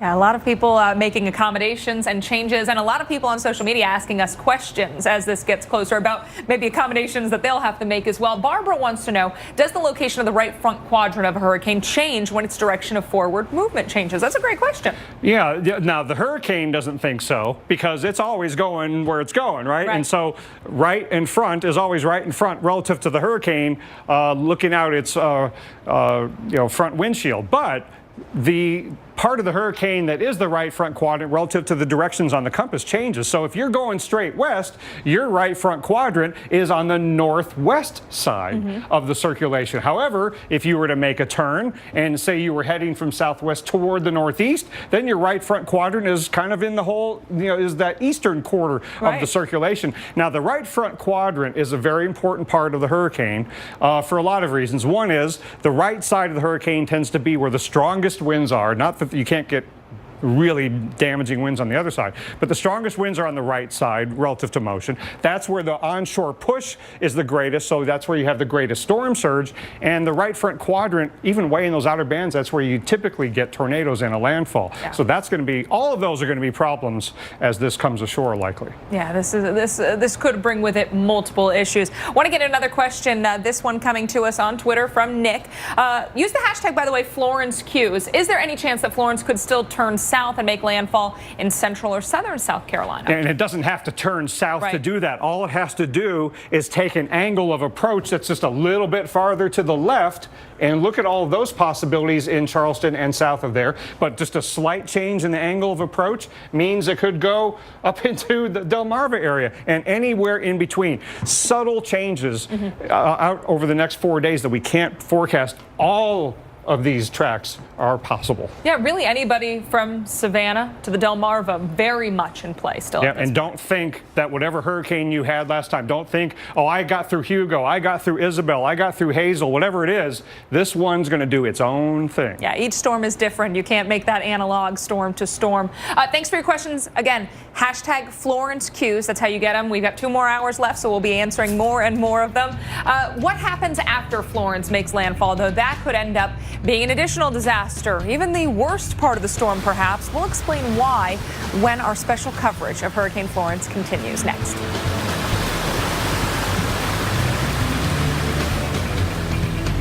If you have moderate to severe plaque psoriasis or psoriatic arthritis, little things can be a big deal.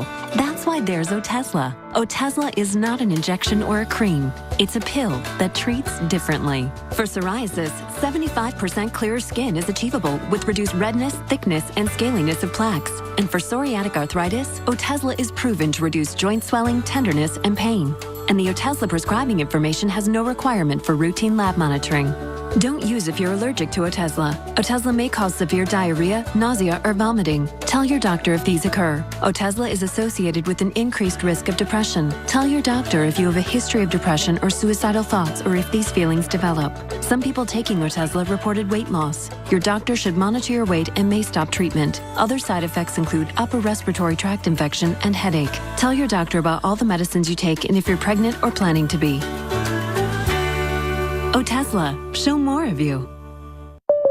Well, it finally happened, Zachary. Somebody burned down my she shed. Nobody burned down your she shed, Cheryl. Well, my she shed's on fire. Your she shed was struck by lightning. Zachary, is my she shed covered by State Farm? Your she shed's covered, Cheryl. You hear that, Victor? I'm getting a new she shed. She shear? Mm-hmm. That's wonderful news. Go with the one that's here to help life go right. State Farm. Here we go. Discover. I like your card, but I'm absolutely not paying an annual fee. Discover has no annual fees. Really? Yeah. We just don't believe in them. Oh, nice. You would not believe how long I've been rehearsing that. No annual fee on any card, only from Discover. This is my doctor. This is my grocer. These are my back roads. Those are my heroes. That was my high school. And this is my privilege. Since 2005, DISH and our partners have helped bring emergency communications access to disaster areas across the country, so families, friends, and first responders can organize, mobilize, and connect. When I walked through a snowstorm for a cigarette, that's when I knew I had to quit. For real this time. That's why I'm using Nicorette. Only Nicorette gum has patented dual-coated technology for great taste plus intense craving relief. Every great why needs a great how.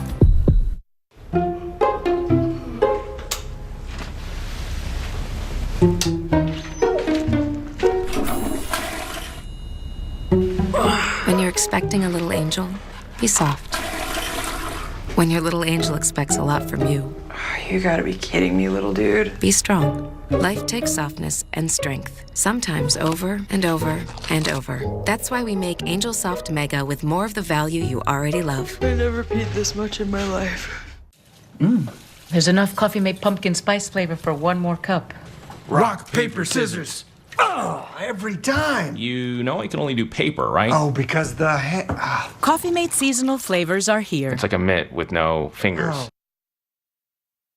Now, tomorrow will be a day of business as usual for the city of Charleston. Our offices will be ready till we follow this storm. We're going to continue on that track while we all, citizens and government, get ready. Now, Mr. Chairman, if I may share with everyone, my grandmother's name was Florence, and she lived to be 103, although she passed away a few years ago.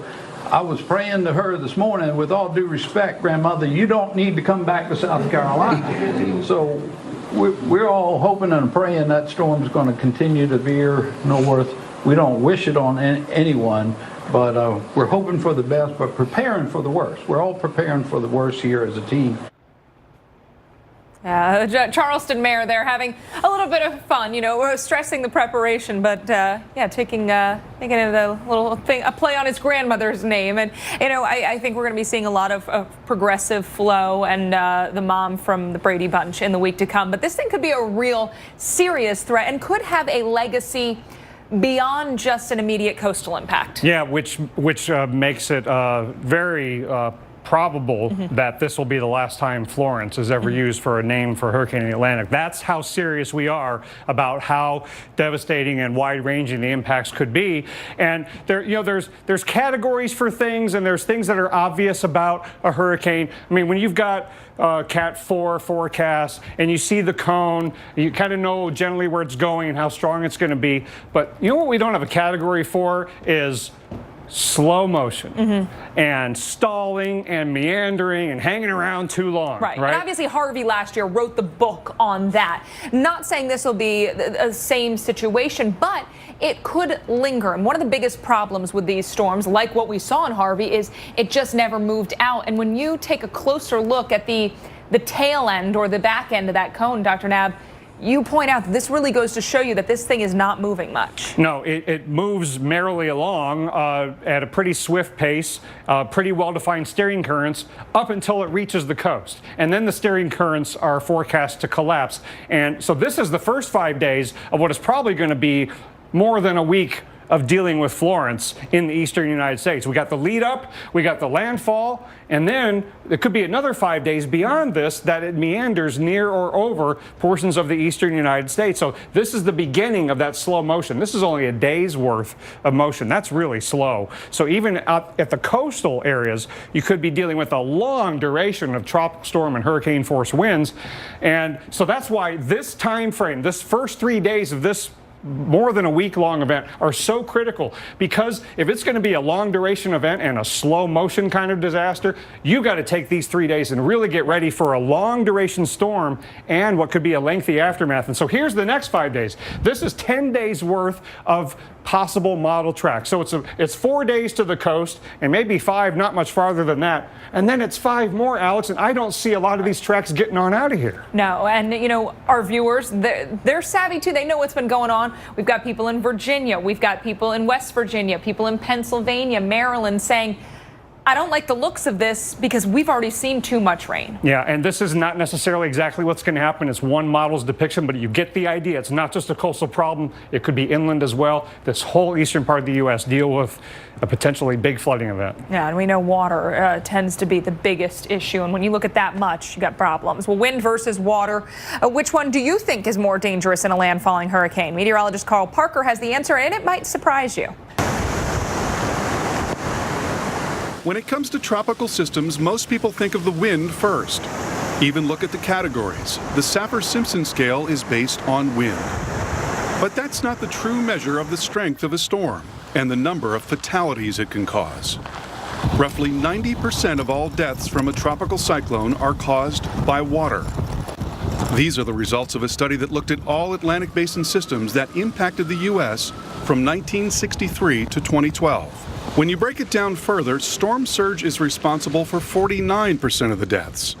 Rainfall and flooding, 27%. In all, 1 out of every 5 or 6 Atlantic Basin cyclones caused loss of life.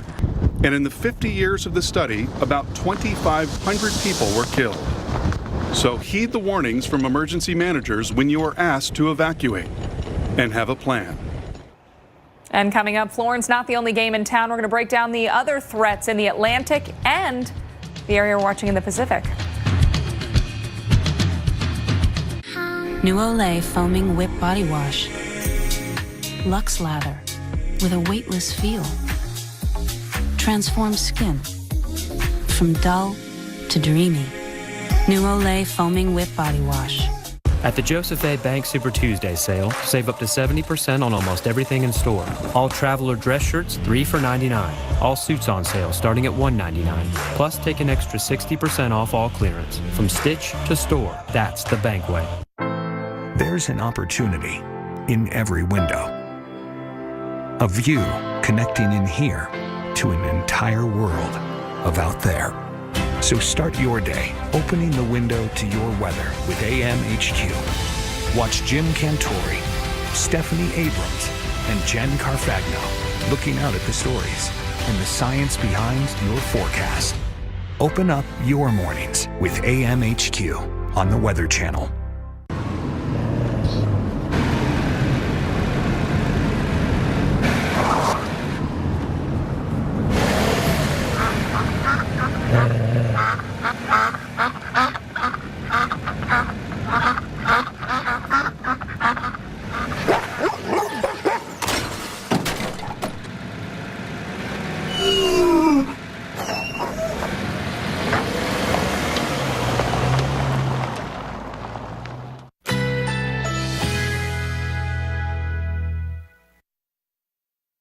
Currently in our area, 67 degrees under clear skies.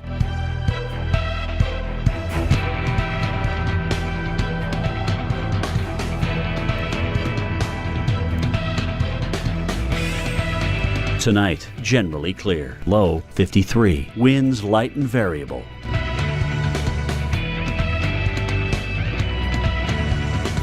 Monday, sunny skies. High 80. Winds south-southeast at 5 to 10 miles per hour. Monday night, a mostly clear sky. Low 57. Winds light and variable. Here's our 7-day outlook.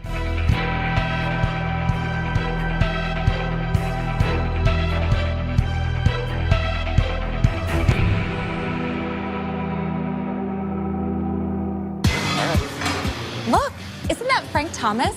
Oh, the big hurt. More like the big hunk. Yeah. Wow, Frank Thomas. Hi, how's it going? Good. You look like you could still be playing. That's what I said. Well, I am feeling stronger and leaner. So, Frank, what's your secret? I discovered Nugenics. I wish my husband did. It's easy. Just send a text. If you're a guy over 40, text 369-369 and enter KNOCK to get a complimentary bottle of award-winning Nugenics, the #1 selling free testosterone booster at GNC. Nugenics is a unique man-boosting formula powered by Testofen, a patented key ingredient clinically researched to help boost your free testosterone levels, to help you feel stronger, leaner, with more energy and drive, or passion too. Here, try a bottle. And trust me, she'll like it too. Text 369-369 and enter KNOCK to get a complimentary bottle of Nugenics. Samples are not available in stores, so text 369-369 and enter KNOCK. I'd also like to note right now that there's the potential for this to be a full state event and not just a coastal county event. So I think that needs to be part of the planning process. Yeah, we cannot stress enough that now is the time to prepare things you need. 1 gallon of water per person per day. And don't forget water for your pets as well.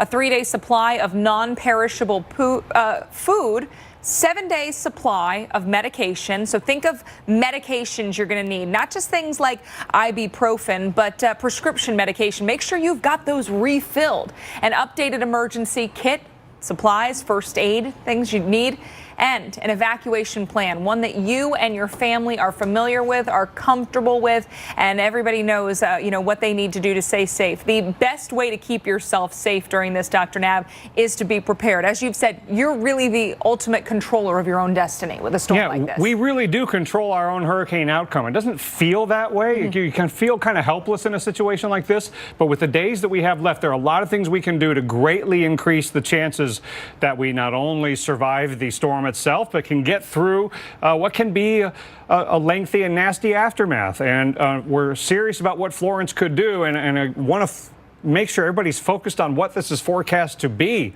and where it's forecast to go, and not dismiss it because it's way out there and it's only a Category 1. That is all going to change, and we're highly confident of that. Sometimes we're not sure if it's coming our way. This time we are, because there is a very strong high pressure system that is in the process of developing. All the models do this to the north of the system. That's going to send it on a very well-defined west-northwestward course. Now, it doesn't mean we know exactly when and where it's going to come ashore or exactly how strong the winds are going to be, but anticipating it to strengthen over these warm waters, all the intensity models show that. So we got a plan for a major hurricane coming ashore sometime in the Thursday timeframe, but the winds will arrive before that. And after landfall is just the beginning of the event for so many of you, because this is not just going to come ashore and then sweep out over the northeast and go out to sea. This is going to hang around for a while, it looks like. Don't know exactly how long, but when you look at all these model tracks, they are still over some portion of the eastern United States 10 days from now. So that is not good news. I mean, hopefully some of these lines that take it away are correct for the sake of those who would rather not deal with this long-term event. But it looks like a long-duration event at the coast because it's going to slow down when it gets to the coast. And then it looks like many days of wind and especially rainfall that could cause significant inland flooding.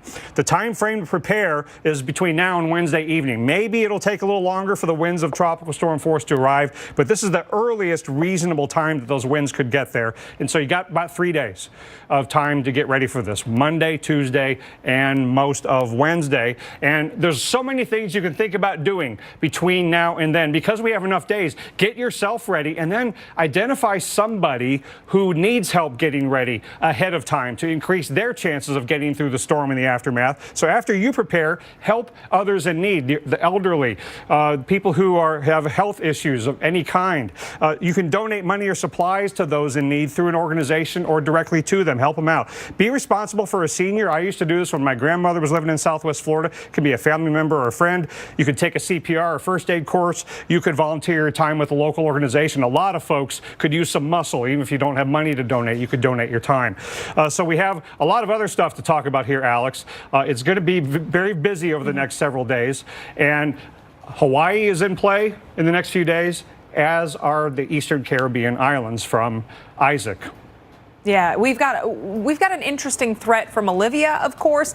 And then you mentioned you don't want to take your eye off the ball with the other storms. Of course, Florence is the big attention getter right now, but we're at the peak of hurricane season, the climatological peak, and it looks a lot like that on the map. Yeah, so let's take a look at those two. I'm going to focus on Olivia and Isaac. Isaac is a 70-mile-an-hour tropical storm in the center of the deep tropical Atlantic, moving west at 12 miles an hour. So it's going to make a beeline toward the Eastern Caribbean. Now, maybe it'll peak out and then come back down. Maybe it won't make it there as a hurricane, but if not, it'd be a strong tropical storm. So we've got the wind issues in places that are recovering from last year. We know that, but you got to get ready for this one. Could be at least a flash flood and mudslide producer. I can at least give you calm in the Eastern Caribbean that Helene's not coming right behind Isaac for you.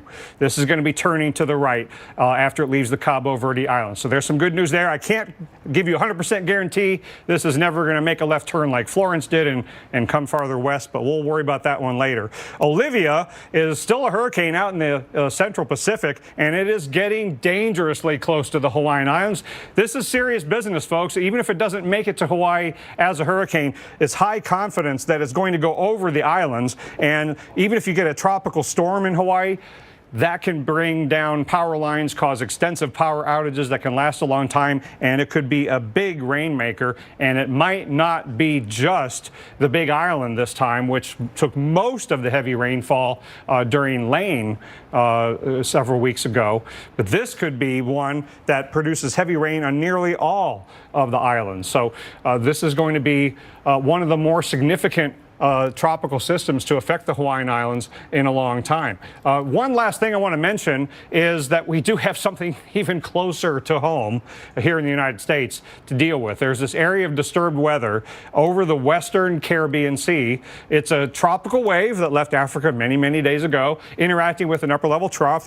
See that upper level spin there in the Gulf of Mexico? Right now, that's our friend because that's producing some wind shear over the system in the Caribbean. So as it comes into the Gulf, it has to contend with that shear, and it has to deal with land interaction with the Yucatan Peninsula of Mexico. However, after that, it gets into the Gulf of Mexico, and this is where development could occur later in the week.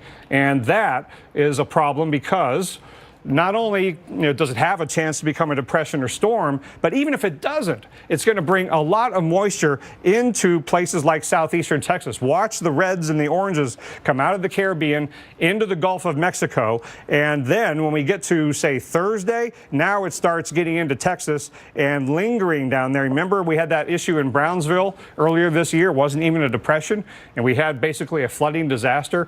So that is what I'm concerned about, in addition to all the moisture moisture that could be lingering into next weekend in association with Florence over the mid-Atlantic or the Northeast, Alex. Yeah, this could be a long-haul event, and there's still plenty of other systems to keep an eye on. So across parts of Texas, don't want to keep your eye off the Gulf. Well, when we come back, we've got more on Hurricane Florence and the increasing threat to the U.S. East Coast. We're going to explain each and every scenario, what we know right now and what we don't know.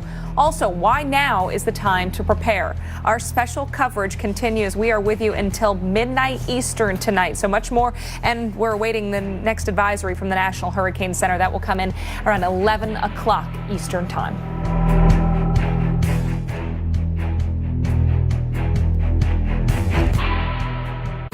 You can't stop storms from coming. Cops knew that they were racing against the clock. Given the weather conditions, the police knew that this was related. We give every Honda ATV and side-by-side the technology you need to seize the day. Class-leading technology like automatic dual-clutch transmission. Exclusive to Honda, the DCT lets you ride in automatic mode or manual mode, so you get sporty off-road performance and workhorse muscle all in one. And now you can seize the day and seize the deals with factory-to-dealer incentives on the Honda ATV or Pioneer side-by-side you've been waiting for. It's all happening at the Honda 4-Wheel Clearance Event, going on now. At Safelite Auto Glass, we really pride ourselves on making it easy for you to get your windshield fixed. Let's turn in your science papers. This teacher always puts her students first. I did my notebook. You did? Oh, I can't wait to read it. So when she had auto glass damage, she chose Safelite. With Safelite, she could see exactly when we'd be there. You must be Pascal. Yes, ma'am. Saving her time. So she can save the science project. Safelite Repair, Safelite Replace. Well, tonight we are tracking Hurricane Florence, the intensifying storm in the Atlantic, likely to become a major hurricane tomorrow. And concern for the East Coast is going up, a direct strike looking more and more likely. We're going to go in depth on the multiple threats the storm could bring, including devastating surge and flooding along the coast. Plus, find out why the effects of Florence will extend well inland, with potentially widespread wind damage, massive power outages, and major flooding for days. And if that wasn't enough, we've got multiple threats in the Atlantic to watch, including a new area of concern that'll be approaching the Gulf this week. Our special coverage continues right now.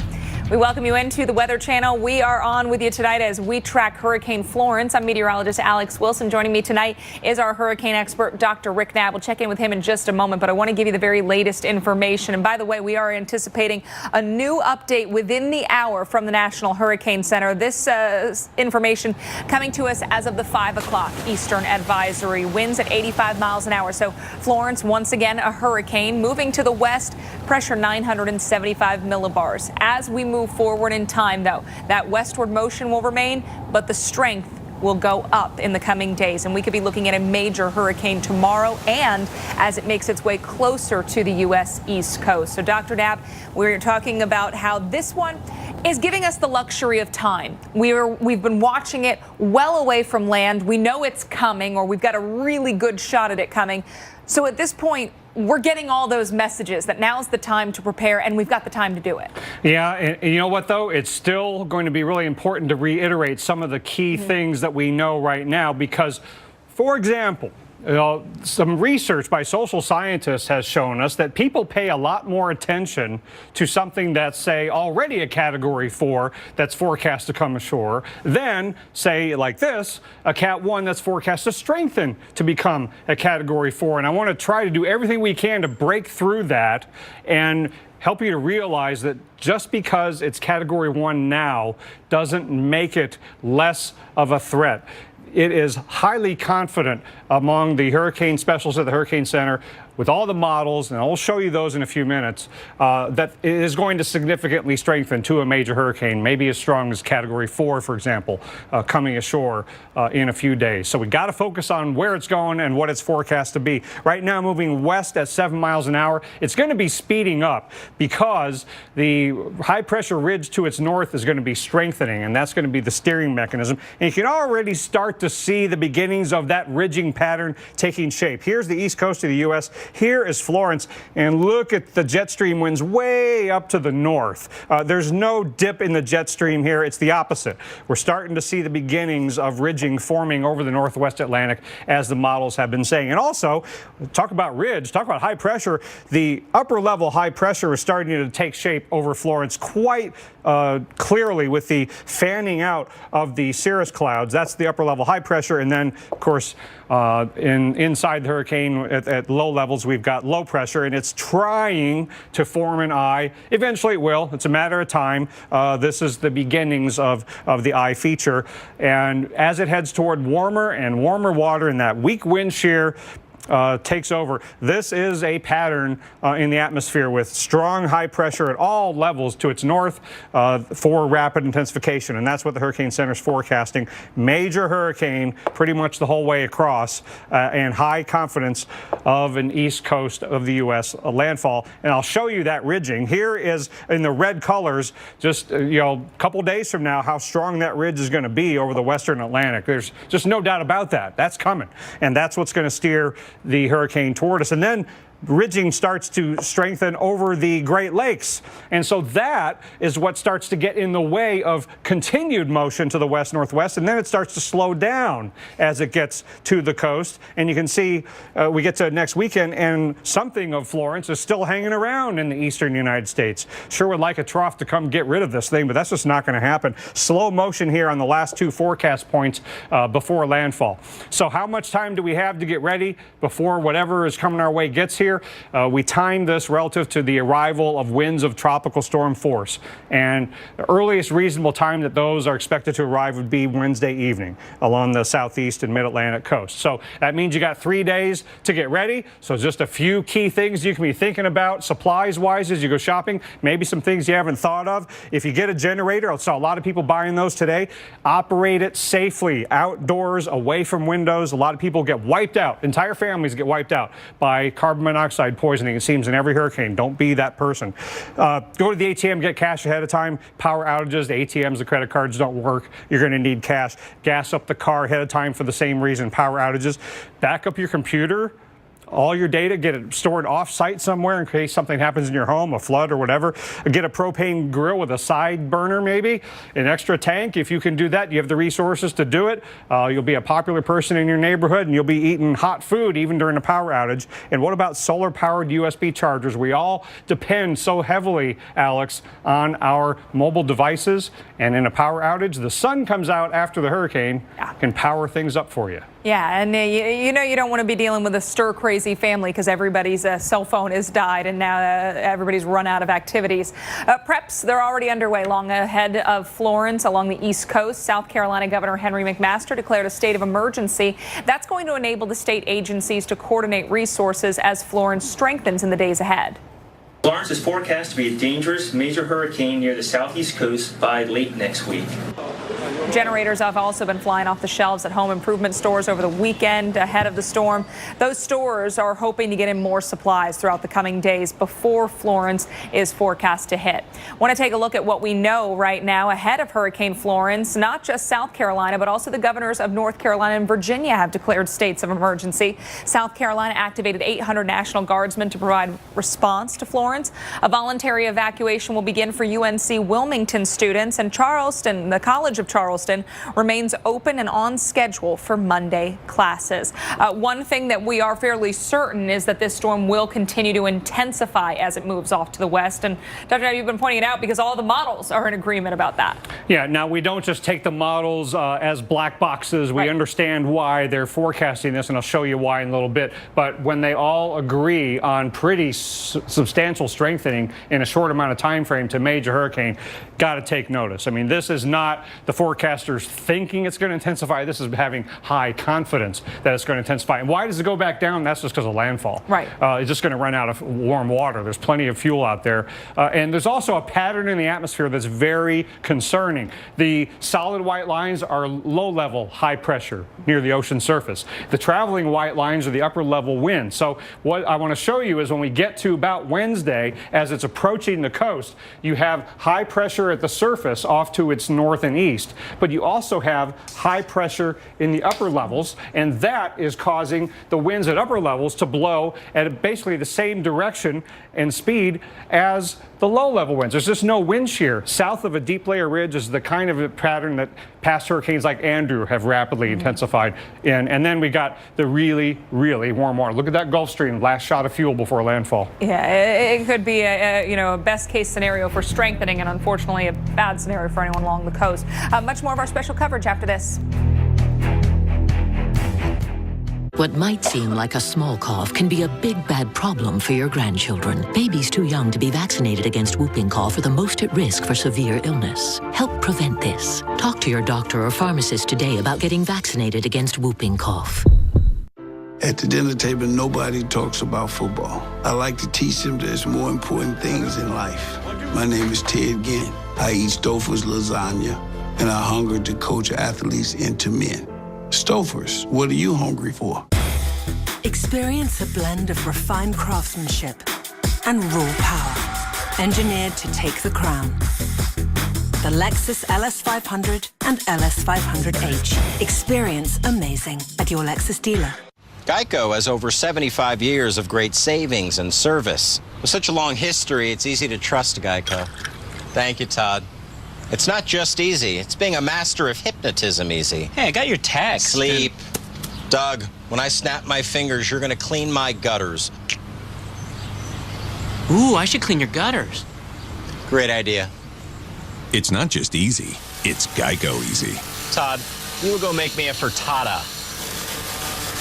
At the Joseph A. Bank Super Tuesday sale, save up to 70% on almost everything in store. All traveler dress shirts, 3 for $99. All suits on sale, starting at $199. Plus, take an extra 60% off all clearance. From stitch to store, that's the Bank way. If you have psoriasis, little things can be a big deal.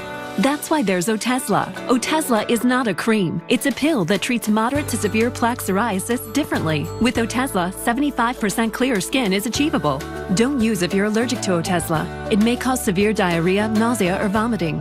Otezla is associated with an increased risk of depression. Tell your doctor if you have a history of depression or suicidal thoughts, or if these feelings develop. Some people taking Otezla reported weight loss. Your doctor should monitor your weight and may stop treatment. Upper respiratory tract infection and headache may occur. Tell your doctor about your medicines and if you're pregnant or planning to be. Otezla, show more of you. Here we go. Discover. I like your card, but I'm absolutely not paying an annual fee. Discover has no annual fees. Really? Yeah. We just don't believe in them. Oh, nice. You would not believe how long I've been rehearsing that. No annual fee on any card, only from Discover. Feel the clarity of non-drowsy Claritin and relief from symptoms caused by over 200 allergens, like those from Buddy. Because stuffed animals are clearly no substitute for real ones. Feel the clarity and live Claritin Clear. To get the most out of your mornings, you need to know what weather is heading your way. America's Morning Headquarters has you covered. We've already got some rain out there this morning. So start every day with the best in weather. Join Jim Cantori, Stephanie Abrams, and Jen Carfagno. Weekday mornings starting at 5 for AMHQ on the Weather Channel. The only Emmy-nominated weather network on cable. When this much rain falls, it is a life-threatening situation. Is the most essential coverage on TV. Well, residents and officials, they're taking the warnings ahead of Florence very seriously with preparations already underway. You're looking now at why you can do those preparations. Buxton, North Carolina, enjoying some sunshine today. So the weather leading up to this is going to allow you to do what you need to do to get your home secure, your community secure, and get out there and shop for those supplies, things like water and food. Now, earlier we spoke with North Carolina Governor Roy Cooper about his state's readiness. Well, North Carolinians are no strangers to hurricanes, and we know how to get ready for them. We're also very resilient. We learned from Hurricane Matthew, though, that many farmers had crops that were left in the fields and that were flooded. So I issued the emergency order a little early in order to waive the restrictions on trucking, the weight restrictions and other restrictions that they have in order for them to get their crops out of the field, which they have been able to do over the weekend. Now we're hunkering down. We're all getting ready. We're working with our local and federal partners. And the good thing is we've got a couple of days to make sure everything is locked down and ready to go. Governor, is there a resource online or otherwise that residents of your state can find out if they might be in an area that could be told to evacuate so they can start thinking about their evacuation plan? We advise people to download the Ready NC app. It will give you up-to-the-minute information. We're relying on a lot of our local officials to tell us about when they think things are ready for evacuation. One of the challenges we're going to have, and we're working on it right now, is making sure we have enough shelters for people when you have a populous place like Wilmington and other coastal areas. You know that there will be a number of people who will be displaced when there are evacuations. So we're working now to make sure all of those shelters are available, and we're encouraging people to get ready for food and water and their emergency kits and batteries, and be ready to have some time where you don't have power. And we're really concerned about the flooding, particularly inland. We know the storm surge will come. We know that there is likely to be wind damage with this one, but we're warning people about the potential for flooding, particularly if this thing slows down and soaks us, which we know might happen. Yeah, and you mentioned, off the top that North Carolinians, they're familiar with these tropical threats. What other messages do you want to get home to the people across your state about what this storm could do and what you guys are doing ahead of it?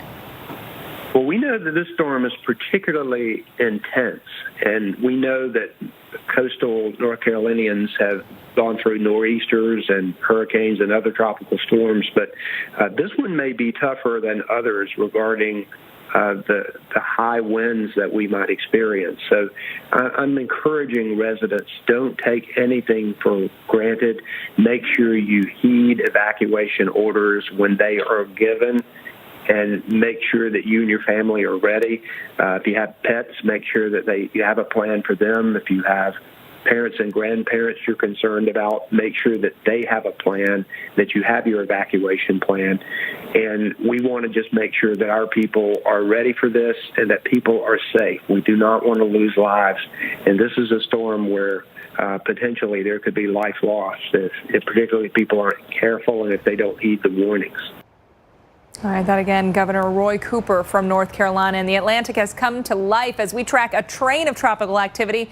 We're going to go in depth with Dr. Rick Knabb on what else is out there in the tropics and what we need to be watching. We've got Florence, Helene, Isaac, another area to keep an eye on as it moves closer to the Gulf. So keep it right here. Our special coverage continues next.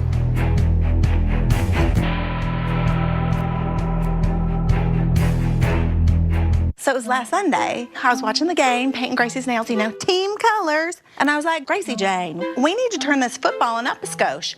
And that is when that dish listening guy just popped in. Said he was listening to what I was saying. I loved it, right? Red Zone. He says, get Dish for extra action through NFL Red Zone. And I said, we like extra. We're all about extra. Right, Gracie Jane? Get extra action with NFL Red Zone from NFL Network at no extra charge. Dish, tuned into you. Who knew? Yeah. So you're with the UPS store? Yes. In fact, we printed these right here. Oh, I thought you guys just did shipping. No, we do printing, packing, faxing, notarizing, shredding, mailboxing, copying, taping, binding, consulting, designing, returning, storing, grading. Oh, and of course, shipping. So you're into shipping? We also do printing, packing, faxing. Come into the UPS store today for everything your small business needs. And of course, shipping. People everywhere are confusing Quilted Northern for a bouncy castle. They're both durable, flexible, and nice to have at parties. But Quilted Northern is not a bouncy castle. It's just really nice toilet paper. That's a mini wheat. Delicious. But it's more than that. 10 layers of crunchy wheat to fill you up on big days. Whether your day involves steam, mountains, or fire, we've got your breakfast right here. Is your breakfast built for big days? To get the most out of your mornings, you need to know what weather is heading your way. America's Morning Headquarters has you covered. We've already got some rain out there this morning. So start every day with the best in weather. Join Jim Cantori, Stephanie Abrams, and Jen Carfagno. Weekday mornings starting at 5 for AMHQ on the Weather Channel. Attention, those implanted with a hernia surgical mesh. If you have had hernia repair surgery with mesh reinforcement, listen closely. Have you experienced infection, chronic pain, mesh failure, or other complications after being implanted with a hernia mesh device? You are not alone, and lawsuits are forming against the manufacturers. Mesh devices have been known to cause serious complications. If you or a loved one have had a hernia repair surgery with mesh reinforcement and suffered infection, chronic pain, mesh migration, mesh failure, organ damage, or needed a revision surgery, call the Rely On Group right now. You may be eligible to receive a cash award and compensation for your pain and suffering and medical expenses. If you or a loved one experienced any of these issues after the implantation of a hernia mesh device, call now. Don't delay. Call the Rely On Group today to be connected to a personal injury attorney for a free consultation. We're available 24/7 to take your call. Call 800-627-3902. That's 800-627-3902. The weather and the case were actually paralleling each other. Without the weather conditions, there would be no conviction in this case.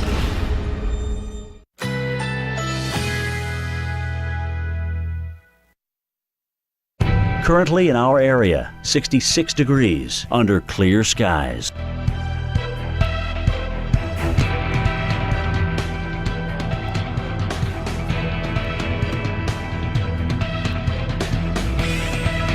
Tonight, generally clear. Low 53. Winds light and variable.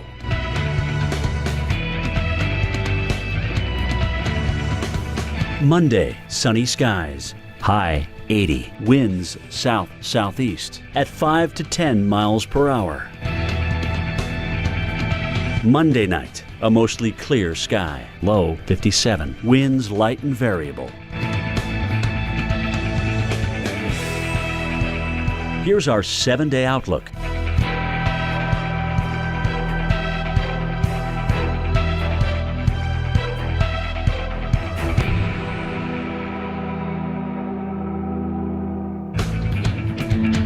Hurricane Florence has some animal shelters doing good. They are waiving the adoption fees here in Charleston, South Carolina at this animal shelter as they prepare for what could be coming, of course. You know, when we deal with these shelters, when storms come, they have a huge intake. So by adopting these animals out, they're able to make room. So they are going to lessen those overcrowded shelters. Already it's overcrowded here at the Charleston Animal Society. 700 animals are in their system.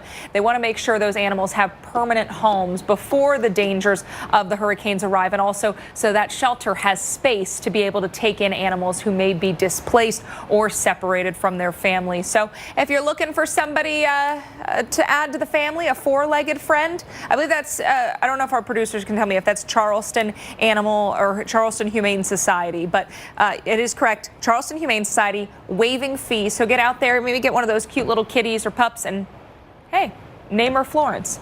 Charleston Animal Society is that shelter. So we're doing good for people and pets ahead of this storm. And if you've got room in your home to adopt, always a great thing to do. We look forward to what Florence is going to bring to the East Coast, and this is why we are stressing that preparation plan. And think about what you're going to do with your family, and that includes your pets, should you need to evacuate these coastal areas that could be looking at a major hurricane making landfall by Thursday. We're going to begin to see impacts, though, by late Wednesday. So the time to prepare is now. The window will be closing throughout the week.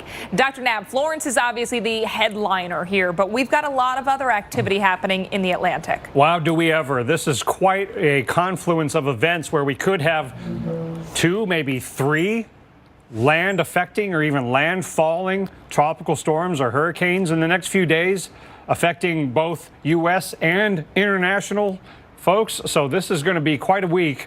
And in every case, there's a little bit more time to prepare. There's the least amount of time to prepare for Olivia as it approaches Hawaii. But there is some time to prepare for Isaac that's similar to the 3 days or so that we have to get ready for Florence. So I'll get to those, but I also want to mention something even closer to home. This is an area of disturbed weather in the northwestern Caribbean. That's a tropical wave that left Africa many, many days ago, interacting with an upper-level trough, upper-level low. You can see that upper-level feature spinning there over the Gulf of Mexico, providing some wind shear over our system in the western Caribbean. Because of that shear and the interaction with the Yucatan Peninsula of Mexico, we don't expect development in the next couple of days. But after that, in the Gulf of Mexico, 3 out of 10 shot of becoming a depression or storm in the next 5 days, according to the Hurricane Center. The biggest concern I have about this one is the potential for some locally heavy rainfall. It's already pretty moist in southeast Texas, as it often is, as we continue through the summer and into fall into September. But there's a lot more moisture on the way. And so here's our tropical system coming into the Gulf of Mexico midweek. And then this is when it could develop over the Gulf, but then regardless if it does or does not, it's going to bring tremendous amounts of moisture, I fear, into southeast Texas well into next weekend. So that is something to be concerned about, even if it never gets named. Look what happened in Brownsville earlier this year without a name. Isaac, this is not only a named storm, but forecast to become a hurricane. It's right on the doorstep becoming a hurricane. It might peak out in intensity out east of the islands and then weaken some. Maybe it comes back down to tropical storm in time before getting to the islands, but still could be damaging winds of a tropical storm, if not a Cat 1 hurricane, and then the flooding rains, flash floods and mudslides, a possibility there, including places like Puerto Rico.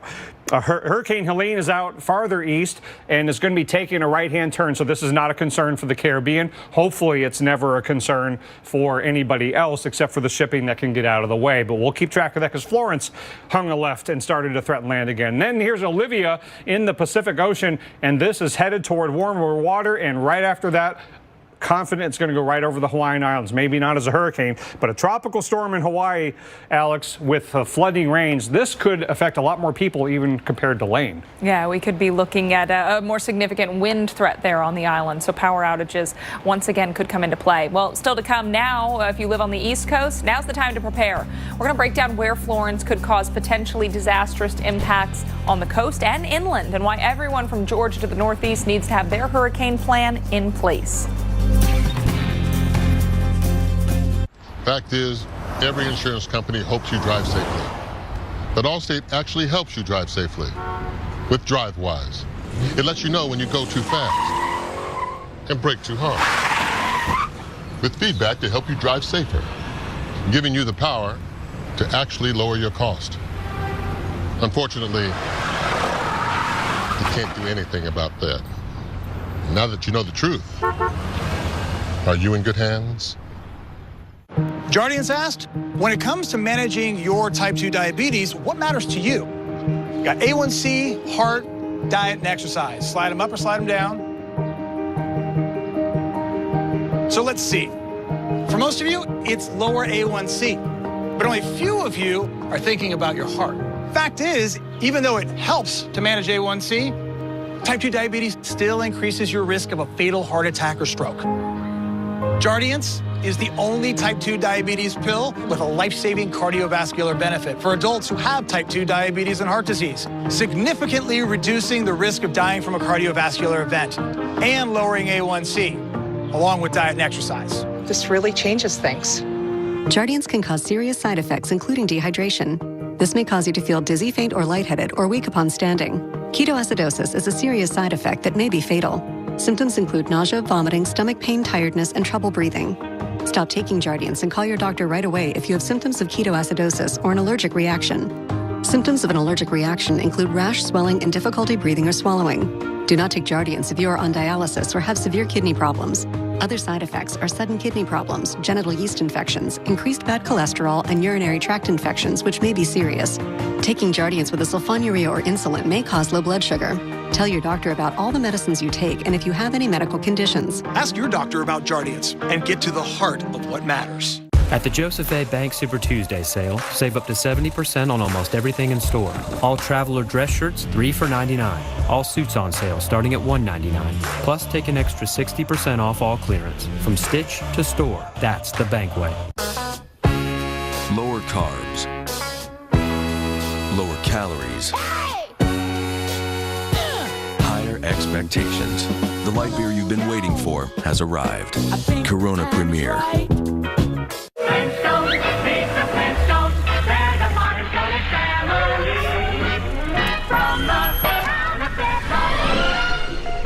Meet George Jetson. His boy Elroy. With instant acceleration, electric cars are more fun to drive and more affordable than ever. Electric cars are here. Plug in to the present. Olay Regenerist wipes out the competition. Hydrating better than $100, $200, even $400 creams. With our B3 complex, beautiful skin doesn't have to cost a fortune. Olay.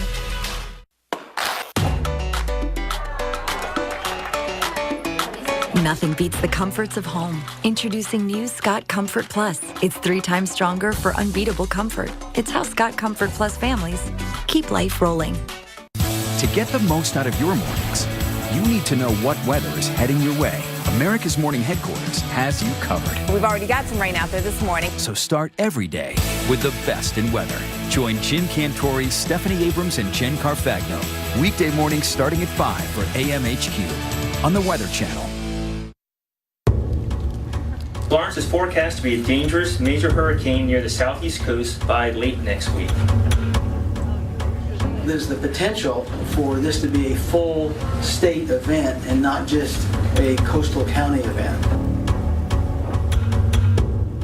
Whatever happens, we're going to have a lot of rain and a lot of wind.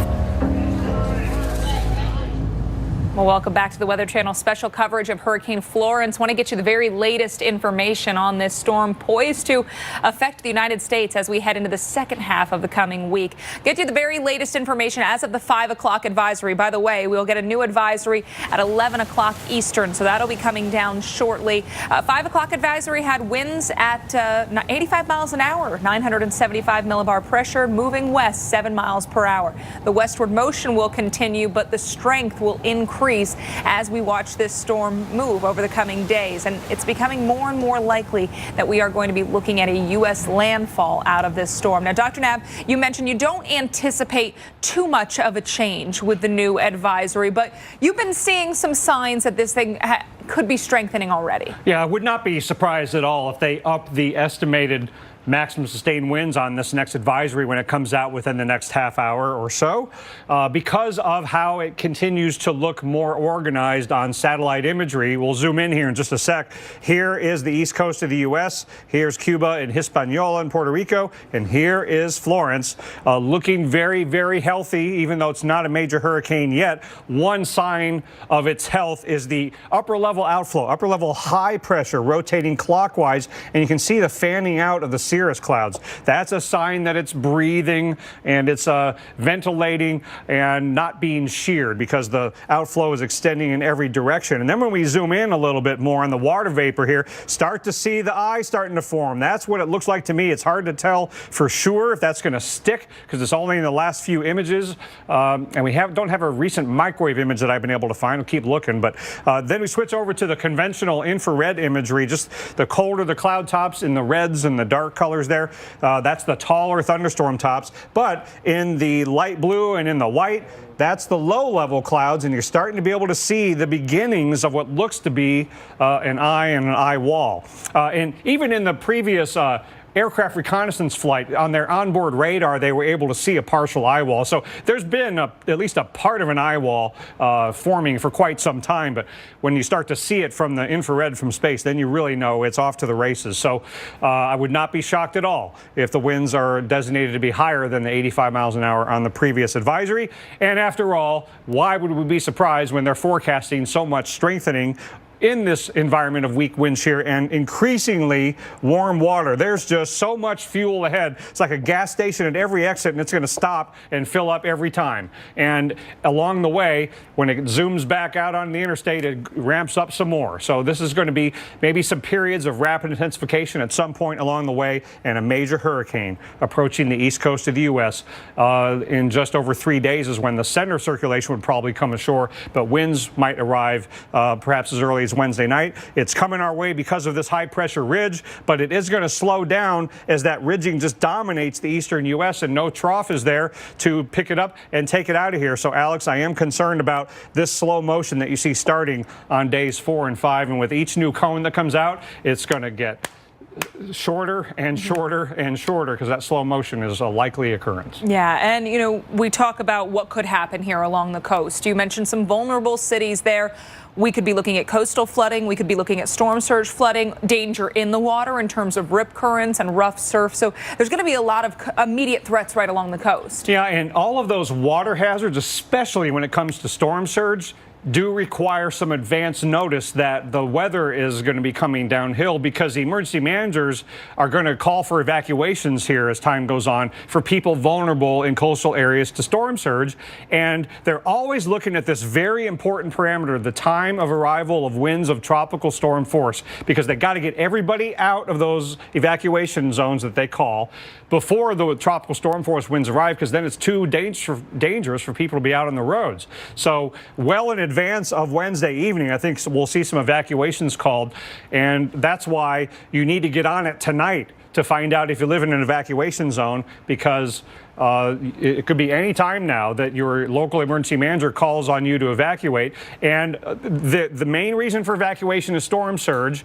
And the reason to find out your evacuation zone now is so you can figure out where you're going to go and how you're going to get there if told to evacuate. And here's a key aspect of storm surge that not everybody, especially if you're not familiar with the hurricane problem, first time dealing with this, you might not realize. And that is that storm surge is not just a beachfront problem. Just because you can't see the ocean from where you live doesn't mean the ocean can't come see you. And storm surge can go miles inland from the immediate coastline. This is not a forecast of what is going to happen in the Charleston, South Carolina area in this event. What it is a depiction of all of the areas that are vulnerable to storm surge all the way up to Category 4 hurricane causing the storm surge. Here's the Atlantic coastline. Here's the peninsula where the city of Charleston is. And look how far inland some of that storm surge can go, because it finds its way up the rivers and up into the bay. So find out if you're in a zone. Don't stay in a mobile home during this event. That's not safe from wind. Decide today where you go and how you would get there. Consider a safe room, or treat the major hurricane force winds like a tornado.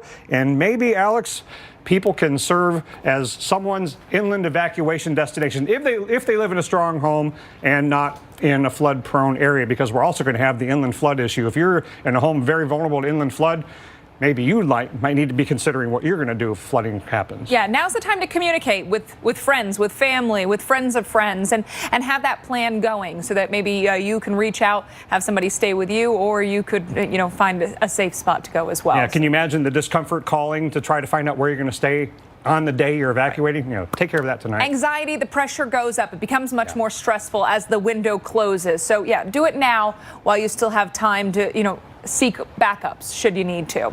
Well, Hurricane Florence now twisting and turning in the Atlantic. It's going to be strengthening as it continues to move towards the east coast of the U.S. The storm expected to make landfall somewhere along the southeast, perhaps the Carolinas, will likely pack even more of a punch by the time it reaches land. NBC's Dan Sheneman is tracking the storm. The southeast is getting ready for Florence. We're hoping for the best, but preparing for the worst. When it gets here, it's estimated, it may be, this is an estimate, a Category 4 hurricane, which is between 130 and 156 miles an hour. Authorities in the Carolinas are warning residents to prepare for a potential disaster. Shoppers are stocking up on plywood and searching for generators. I'm worried. I want a generator, and I was trying to find out what all they do. Cruise lines have redirected their ships to avoid the storm's path. The Norwegian Dawn was supposed to take passengers from Boston to Bermuda. Instead, it sailed north to Halifax. Disappointed because I wanted warm weather, but I've never been up here, so it's been beautiful. All right, so that's the latest, but this storm has been getting a lot of chatter, rightfully so, on the internet. And we've been asking you to send us your questions. You can use the hashtag FlorenceQs on Twitter. Holly wants to know what enables the reconnaissance planes to fly through storms like Florence and get data, because it seems like it would be quite scary in a plane. Well, it depends on what kind of plane you use. Okay, the Air Force uses the WC-130. This is the NOAA plane, the Orion P-3. They've got two of these. And one thing that it has that makes it safe enough to fly into the hurricane is propeller engines. Jet engines don't do well flying into hurricane eye walls. There's too much water. But these propeller engines can help them get through the water-laden eye wall. So the P-3 from the NOAA and the C-130s from the Air Force are able to handle that. So there, you see, propeller engines that can handle it. And those aircraft are more than strong enough, Alex, to deal with the strength of the winds. But here's an interesting thing, okay? If you're the eye of the hurricane and I want to fly to you, I have to actually aim myself to the left into the wind because the winds are going to blow me, so I have to crab a little bit this way. So it's interesting to think about how these aircraft work. Extremely safe to do so. Yeah, it may not be the most comfortable ride. It can be a little bumpy, but it's very important for the information. Yeah, but they have an incredible safety record, and it is safer to fly into the eye of a hurricane than to drive to the airport to take the ride. There you have it. Hey, we've got one more question. We'll get to this segment. Jennifer says, is New England out of danger from Florence? No, because what if it takes the right-hand side of the cone and one of these tracks that takes it up into the northeast materializes? Or what if it makes landfall farther south and then over land it comes your way and you have an inland rain disaster? Plus, also, it's going to be dangerous at the ocean no matter what. It's already dangerous at the ocean in the Northeast. All right, great questions, great answers. Keep sending them our way. Hashtag Florence Q's is how you can get them to us. Well, coming up, what happens after Florence makes landfall could end up being a real disaster. We'll explain why when our special coverage continues.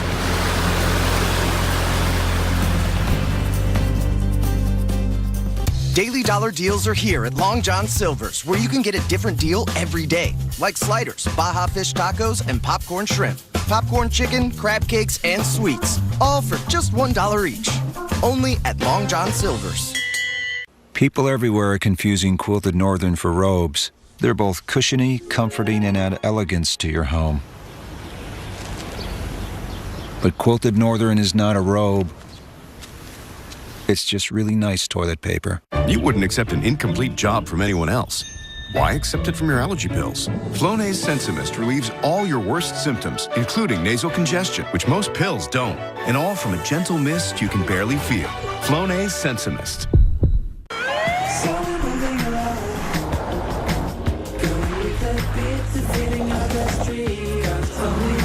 Michelin Premier. Safe when new, safe when worn.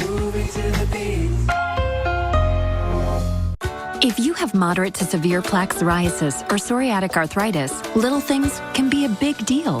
That's why there's Otezla. Otezla is not an injection or a cream. It's a pill that treats differently. For psoriasis, 75% clearer skin is achievable with reduced redness, thickness, and scaliness of plaques. And for psoriatic arthritis, Otezla is proven to reduce joint swelling, tenderness, and pain. And the Otezla prescribing information has no requirement for routine lab monitoring. Don't use if you're allergic to Otezla. Otezla may cause severe diarrhea, nausea, or vomiting. Tell your doctor if these occur. Otezla is associated with an increased risk of depression. Tell your doctor if you have a history of depression or suicidal thoughts or if these feelings develop.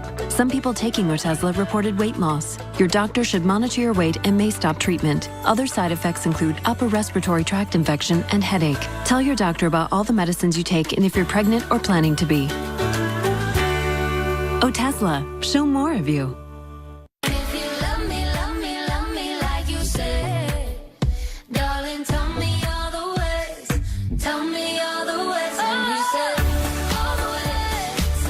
At the store or to your door, Target Run and done. At the dinner table, nobody talks about football. I like to teach them there's more important things in life. My name is Ted Ginn. I eat Stouffer's lasagna, and I hunger to coach athletes into men. Stouffer's, what are you hungry for? With a range of SUVs perfect for any adventure, you can be in your element, in any element. Experience amazing at your Lexus dealer. Your insurance rates skyrocket after a scratch so small you could fix it with a pen. How about using that pen to sign up for new insurance instead? For drivers with accident forgiveness, Liberty Mutual won't raise their rates because of their first accident. Liberty, liberty, liberty, liberty. Hi, I'm Lisa. Definitely would like to meet someone special. Looking for a real relationship? So I definitely would like to find a long-term relationship. Somebody who is smart, who has an excellent sense of humor. Can't wait to meet you. Bye. Check out Match right now for free. Well, in preparation of the possibility of Hurricane Florence hitting North Carolina, drivers there, they're filling up the gas tanks. That, of course, in case Hurricane Florence is able to knock out power and those gas pumps won't be able to work. So think about this. Get a little creative. And if I lose power, what might not work?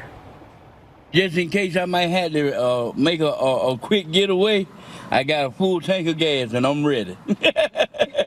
Tony, right idea. You got to think ahead and you got to be able to move when asked. And, you know, people are always afraid that those gas prices could skyrocket immediately after a storm. So stocking up now, you know, preparation ahead of time is no one's ever going to say, gosh, I was just too prepared for this one. Things like water, cash, you're not going to be stuck with them after the fact. So do these things now while you still have time and while the lines aren't as long. Yeah, and I always put it this way, at least to myself, is fantasize reality a little bit, okay? If you were faced with the hurricane of Cat 4 coming ashore tonight and you hadn't gone out to get your supplies, what would you go, oh my gosh, to get through this, I'm going to need my prescription filled. Right. I need cash. I need food and water. I need food for the baby. I mean, there's so many things that will go through your mind when it's right upon you. Right. But the problem is the things you desperately need to get through the storm and the aftermath are a lot harder to do and more expensive to do, if not impossible to do at the last minute. And as we get closer, a lot of people are going to start to be like, well, shoot, I need water. And then there's a rush on it. And as you mentioned, it may be impossible to get. So don't wait until it's too late. Yeah, and also we have to keep in mind, this is probably going to be a slow motion kind of event. This is not going to be hurricane is in, a few hours later, the hurricane is out, and you can get back to normal. This is going to be moving pretty briskly until it gets to the coast. Then, you know, that's the next 4 to 5 days.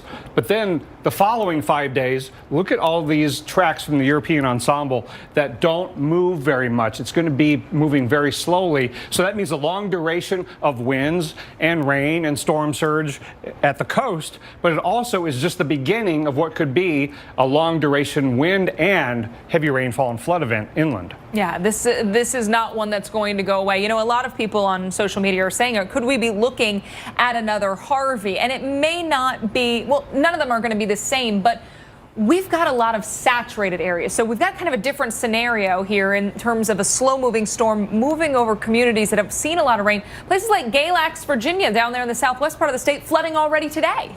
Yeah, and that's just one of the places that could get a lot more rain. This is just one model's depiction of what could happen in terms of the rainfall. But what you'll get the general sense about here is that this is not just a coastal event. You know, we focus so much attention, and legitimately so, on where's it going to make landfall, how strong is it going to be when it hits the coast. But after that could be as bad, if not worse, in different ways, because the rainfall could last for days, and when you move slowly and you interact with mountainous terrain and you affect an area that's already gotten a lot of rain, so the soil moisture is high, the river levels are high, all of that is a recipe for a flooding disaster. Yeah, we could see big problems well away from the coast. So you mentioned, you know, you may consider evacuating inland, but you know, consider these communities. They may need to also go somewhere safe.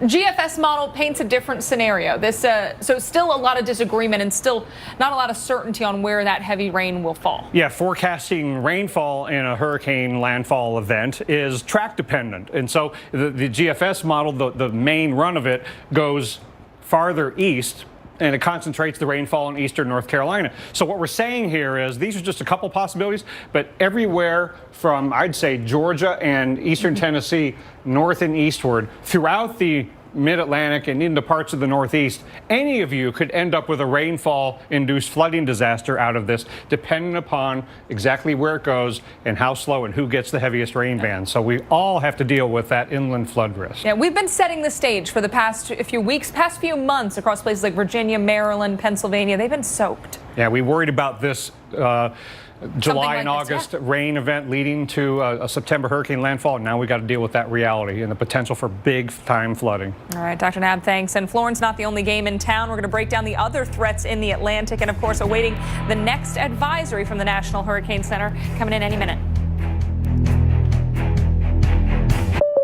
Well, it finally happened, Zachary. Somebody burned down my she shed. The she shed was struck by lightning. Is my she shed covered by State Farm? Your she shed's covered, Cheryl. That's wonderful news. Go with the one that's here to help life go right. State Farm. At Safelite Auto Glass, we really pride ourselves on making it easy for you to get your windshield fixed. With Safelite, you can see exactly when we'll be there, saving you time for what you love most. At the Joseph A. Bank Super Tuesday sale, save up to 70% on almost everything in store. All traveler dress shirts, 3 for $99. All suits on sale starting at $199. Plus, take an extra 60% off all clearance. From stitch to store, that's the Bank way. There's an opportunity in every window. A view connecting in here to an entire world of out there. So start your day opening the window to your weather with AMHQ. Watch Jim Cantori, Stephanie Abrams, and Jen Carfagno looking out at the stories and the science behind your forecast. Open up your mornings with AMHQ on the Weather Channel. Barbecue Pringles? Pizza Pringles. You made barbecue pizza. Wow. Add a jalapeno. Spicy barbecue pizza. Wow. Wow. Wow. Wow. Stacked flavors, make new ones. Are you taking the tissue test? Yep. And my teeth are yellow. Time for white strips. Crest Glamorous White Strips are the only ADA-accepted whitening strips proven to be safe and effective, and they whiten 25 times better than a leading whitening toothpaste. Crest. Healthy, beautiful smiles for life.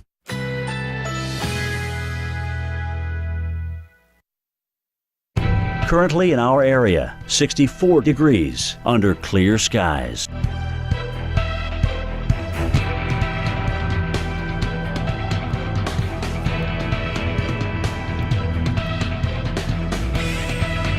Tonight, generally clear. Low 53. Winds light and variable.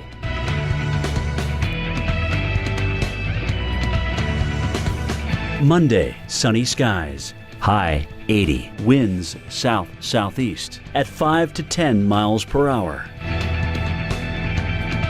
Monday night, a mostly clear sky. Low 57. Winds light and variable. Here's our 7-day outlook.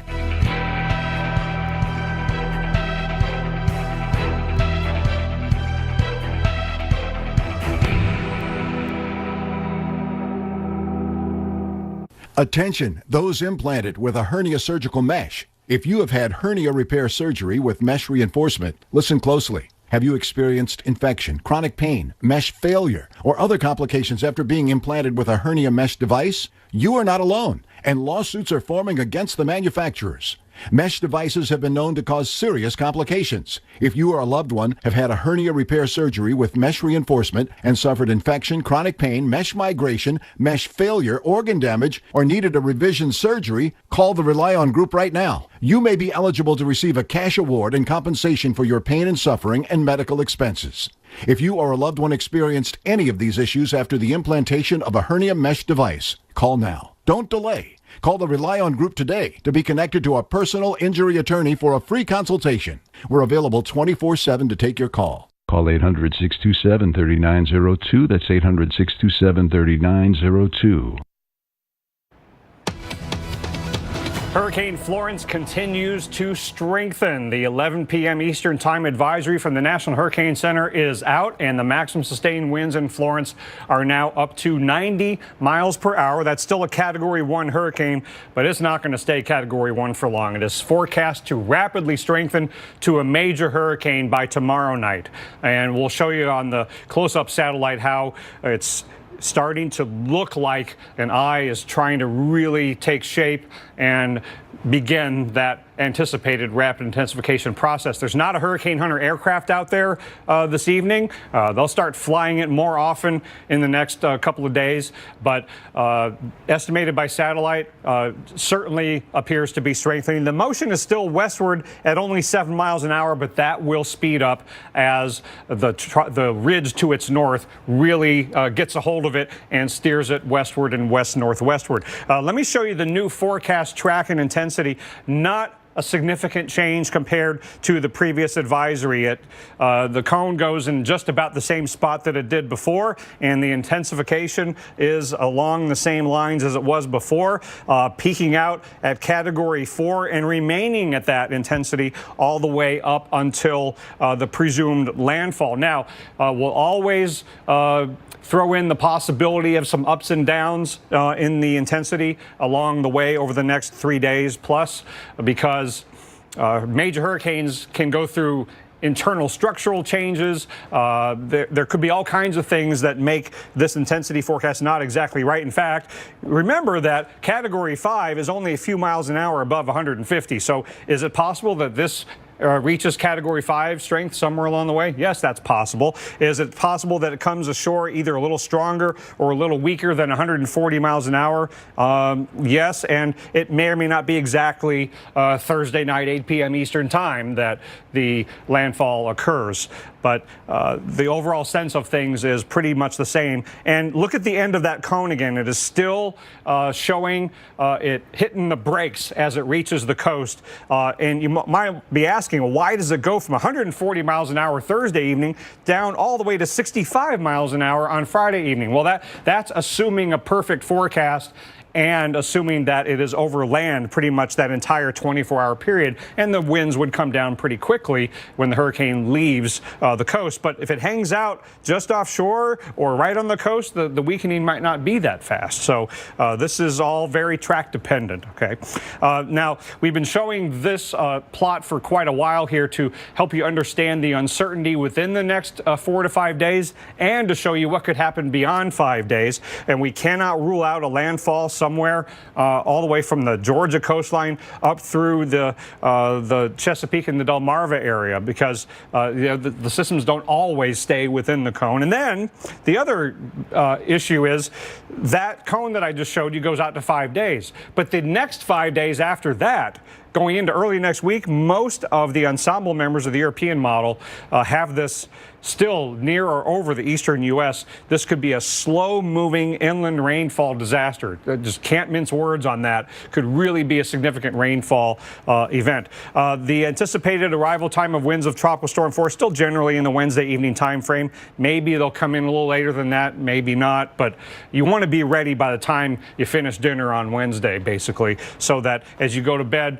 and the winds maybe arrive overnight Thursday, you can rest assured that you have done everything you need to do between now and then and can get ready to ride out the storm and deal with the aftermath. So we have a number of other areas to worry about, including this area, Alex, in the Gulf for later in the week. And we got all those other storms out there. We'll continue to update you on all of them. Yeah, and whether or not that develops, that's going to bring a surge of moisture closer to the Gulf Coast, say, of Texas. So something to absolutely keep an eye on as we move closer to, say, Wednesday, Thursday. Always keeping an eye on the Gulf. And, of course, our other systems there in the Atlantic, Dr. Nab. Isaac, now a hurricane.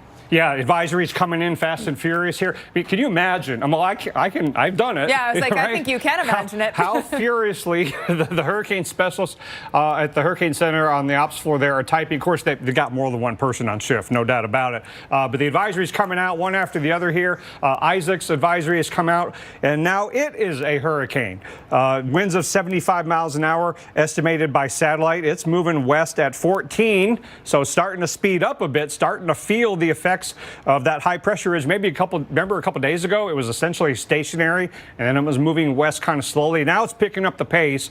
That was anticipated, and we are still anticipating more strengthening as it generally moves westward over the next few days, and obviously concerning for the Eastern Caribbean. The latest intensity forecast brings it up to 85 miles an hour over the next 3 days, maybe peaking out sooner than that. So you see an upward trend and then a downward trend in the intensity, but it still could make it to the Windward and Leeward Islands as a hurricane, and then maybe a tropical storm after that. So we've got about the same time frame as Florence arriving in the eastern United States coastline as we do this system, Isaac, arriving in the Windward and Leeward Islands.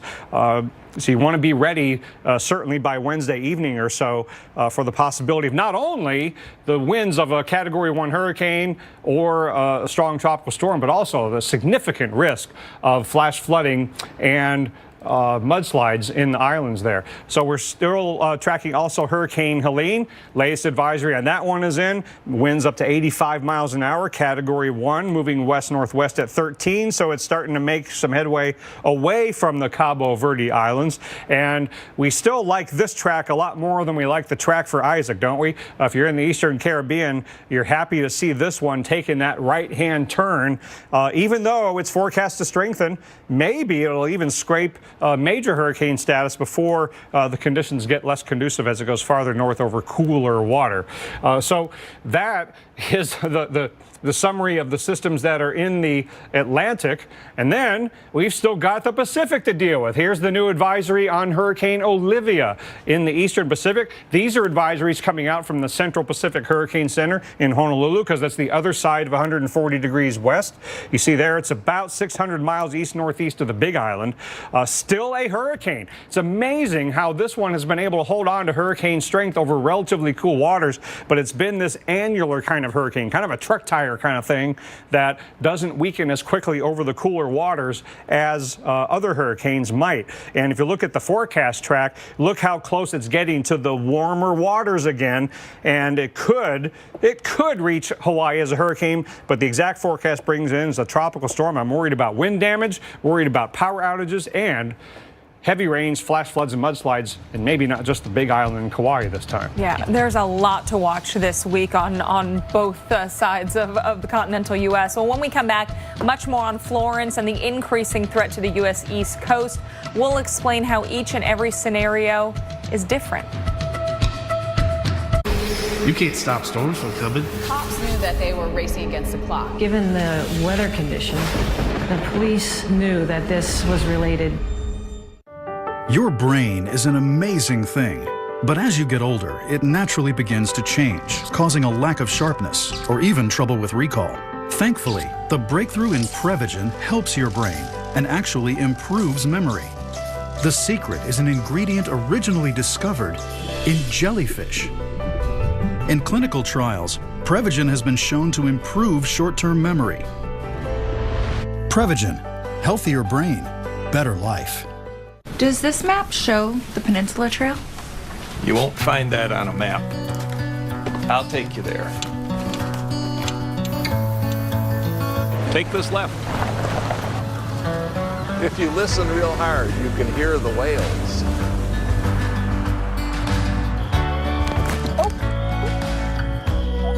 Hear that? Our Subaru Outback lets us see the world. Sometimes in ways we never imagined. Thanks for staying with us here on the Weather Channel, breaking the new advisory in on Hurricane Florence. Thanks for staying with us. I'm meteorologist Alex Wilson. Our hurricane expert, Dr. Rick Knabb, is here as well. I want to give you the very latest info coming in from the National Hurricane Center as of that 11 o'clock advisory. Winds 90 miles per hour. This is a Category 1 hurricane moving west at 7 miles per hour, and we still anticipate that westward motion and that increasing strength in the days to come. So things will be getting much different as we go throughout the week, and we watch parts of the southeast coast into the mid-Atlantic, really anywhere along the east coast. You want to be watching this closely, but beginning to get a little better picture, Dr. Knabb. Now that we're within 5 days of landfall, we're thinking there's still a lot of possibilities, but our area is becoming a bit narrower as the focus points. Yeah, you don't see the models changing on bringing a major hurricane to the east coast of the U.S. The chances of us avoiding a landfall of a major hurricane seem to be going down by the hour, and the confidence that we're going to get a rapidly intensifying hurricane that will become a major hurricane, and probably not just a Cat 3, probably something stronger, all the confidence of all those things continues to go up. The atmosphere is unfolding, and so is Florence, as we anticipated a day or two ago. Here's the east coast of the U.S. Here's Florence. One thing you can even tell from this wide view is how the upper level outflow around Florence is taking shape, and even from this distance you can start to see the hints of an eye coming and going, and you can also see the jet stream is way up to the north, leaving, for the most part, deep, high pressure taking shape to the north of Florence, and that's what's going to steer it, unfortunately, in our direction. A little closer view can see the transverse banding in the upper level cirrus clouds. That's a sign of a very well-developed upper level anticyclone, a high pressure ridge at the top. That's indication of no wind shear of any significance impacting the hurricane and its inner core. And when we look closely, look at it here on the water vapor, how we've seen hints of an eye coming and going. It gets clear, then it goes away, gets clear, then it goes away, because there's still bursts of deep convection in the formative eye wall here. And so that obscures the eye for a time here and there, but there's an eye and there's an eye wall. It's just a matter of it really getting so well defined that the bursts of convection don't obscure the eye anymore, and this will start to look like a major hurricane, we think, in the next 24 hours, because it is anticipated to be one. So it's certainly on its way. So that evolution over the last few hours has given the Hurricane Center even more confidence of strengthening, and rapid strengthening at that. Look at the forecast for 24 hours from now, 120 miles an hour. That's an increase of 30 miles an hour from where it is right now. That's some pretty aggressive forecasting, but all the signs point to that. And then another 30 miles an hour on day 2.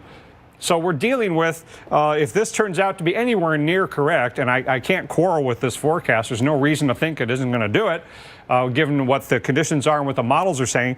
Could be dealing with a Category 4 here in a couple of days. And of course, when you're forecasting Cat 4, could it be a few miles an hour stronger than that and be a 5? Yes. Could this be shooting a little too high? Could it be a little weaker? Yes, that's possible. But we got to deal with the reality here that we've likely got a major hurricane coming to the coast here within the next few days. Landfall Thursday evening, plus or minus. Can't time that exactly. And then, of course, Alex, we still have the shortening cone there at the end. The slow motion begins still right as it reaches the coastline. Not good news. Yeah, so we could be looking at prolonged problems as we finish off the week and even head into next weekend. Well, preparations already underway along the East Coast ahead of the storm. South Carolina Governor Henry McMaster declared a state of emergency. That's going to enable state agencies to coordinate resources as Florence strengthens in the days ahead. Florence is forecast to be a dangerous major hurricane near the southeast coast by late next week. Generators have been flying off the shelves at home improvement stores over the weekend in preparation of the storm. Those home improvement stores, they're hoping to get in more supplies throughout the coming days before Florence hits. So hoping to get everybody what they need. Want to take a look at what we know right now ahead of Hurricane Florence. Governors of South Carolina, also North Carolina and Virginia have declared those states of emergency. South Carolina activated 800 National Guardsmen to provide response to Florence. There's a voluntary evacuation that'll begin tomorrow for UNC Wilmington students, and the College of Charleston, that remains open and on schedule for Monday classes.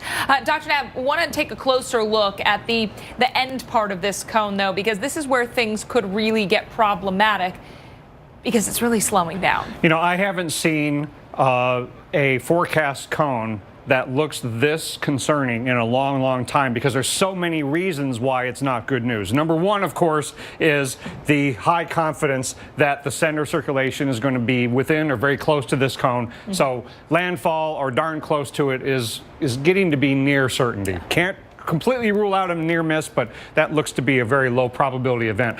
Of course, the landfall intensity forecast. You know, the Hurricane Center doesn't forecast the point of landfall or the exact intensity at the time of landfall. They make a 4-day forecast that's right near the coast.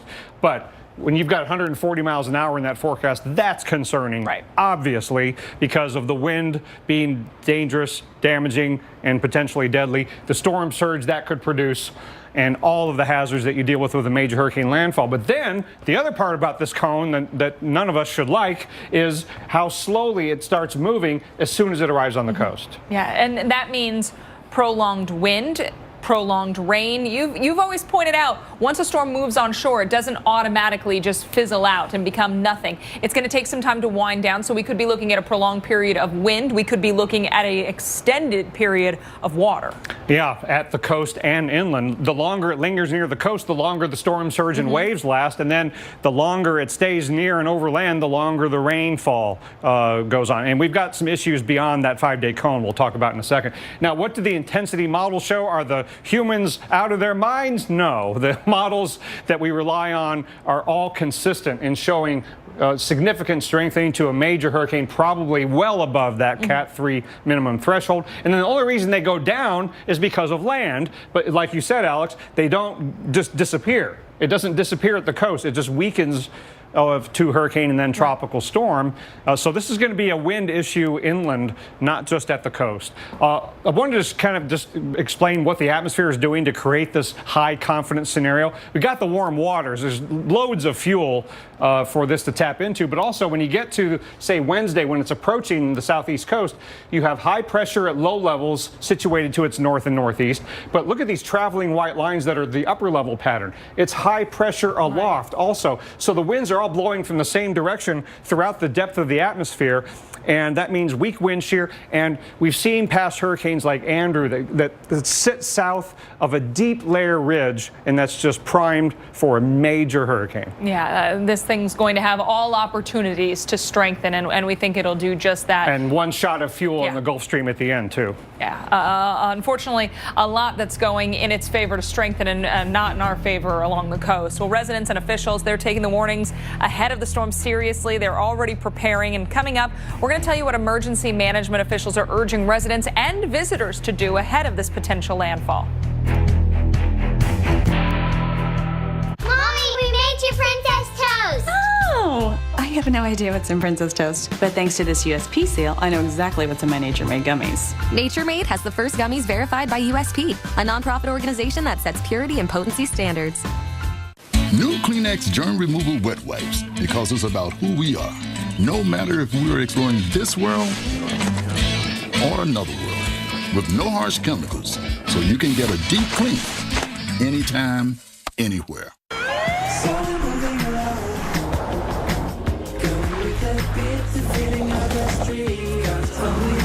Michelin Premier. Safe when new, safe when worn. If you have psoriasis, little things can be a big deal. That's why there's Otezla. Otezla is not a cream. It's a pill that treats moderate to severe plaque psoriasis differently. With Otezla, 75% clearer skin is achievable. Don't use if you're allergic to Otezla. It may cause severe diarrhea, nausea, or vomiting. Otezla is associated with an increased risk of depression. Tell your doctor if you have a history of depression or suicidal thoughts, or if these feelings develop. Some people taking Otezla reported weight loss. Your doctor should monitor your weight and may stop treatment. Upper respiratory tract infection and headache may occur. Tell your doctor about your medicines and if you're pregnant or planning to be. Otezla, show more of you.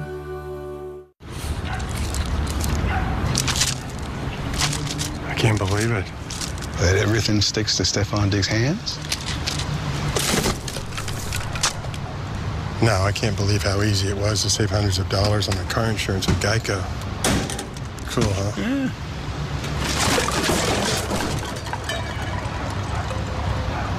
He plays football, huh? Yeah.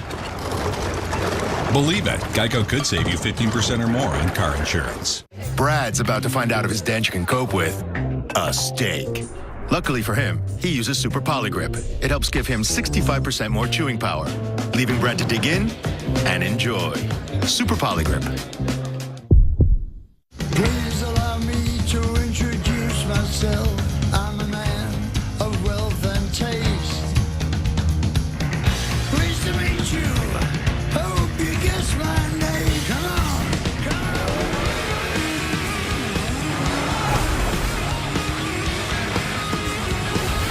What's my name?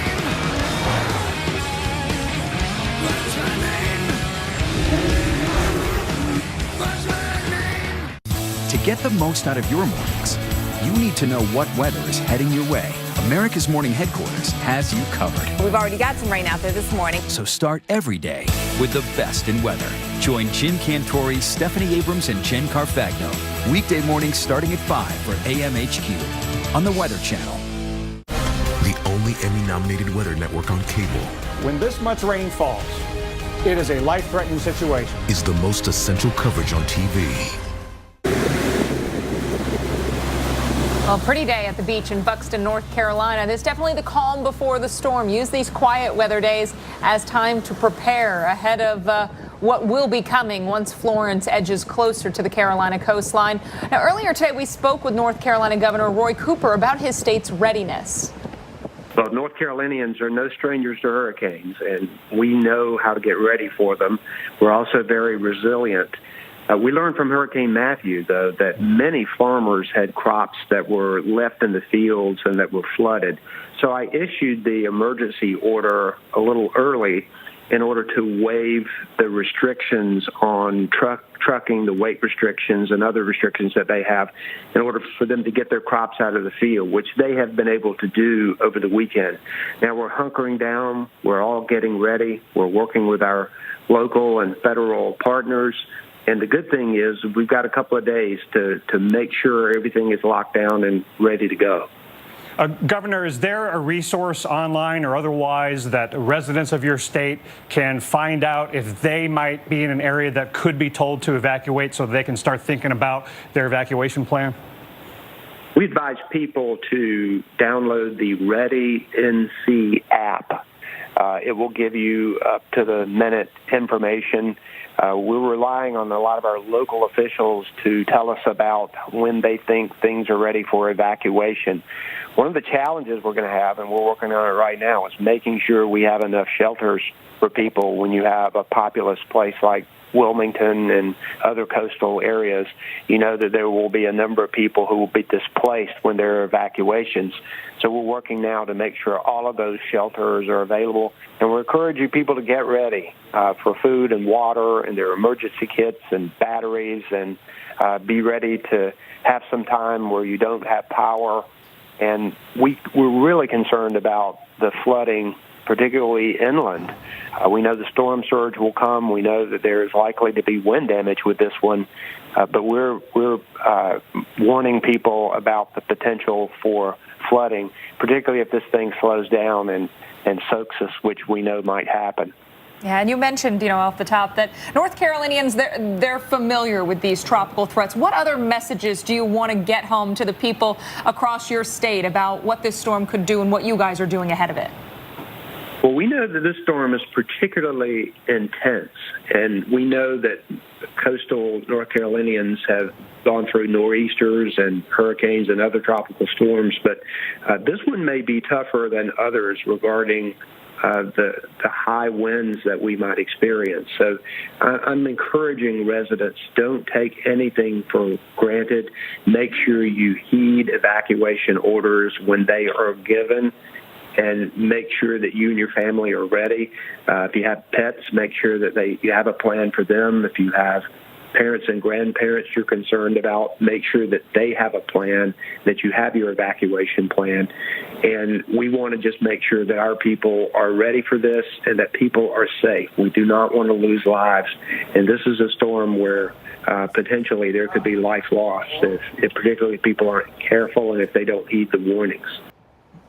Well, as our coverage continues, the Atlantic has come to life as we're going to track a train of tropical activity. Look at all this. In-depth analysis from hurricane expert Dr. Rick Knabb is coming up. We're going to break down the very latest on not only Hurricane Florence, but now we've got Helene and Isaac, as well as an area to watch that's going to be moving into the Gulf as we go through the week. So a lot to keep our eye on, but Dr. Knabb's going to break each and every one of those threats down.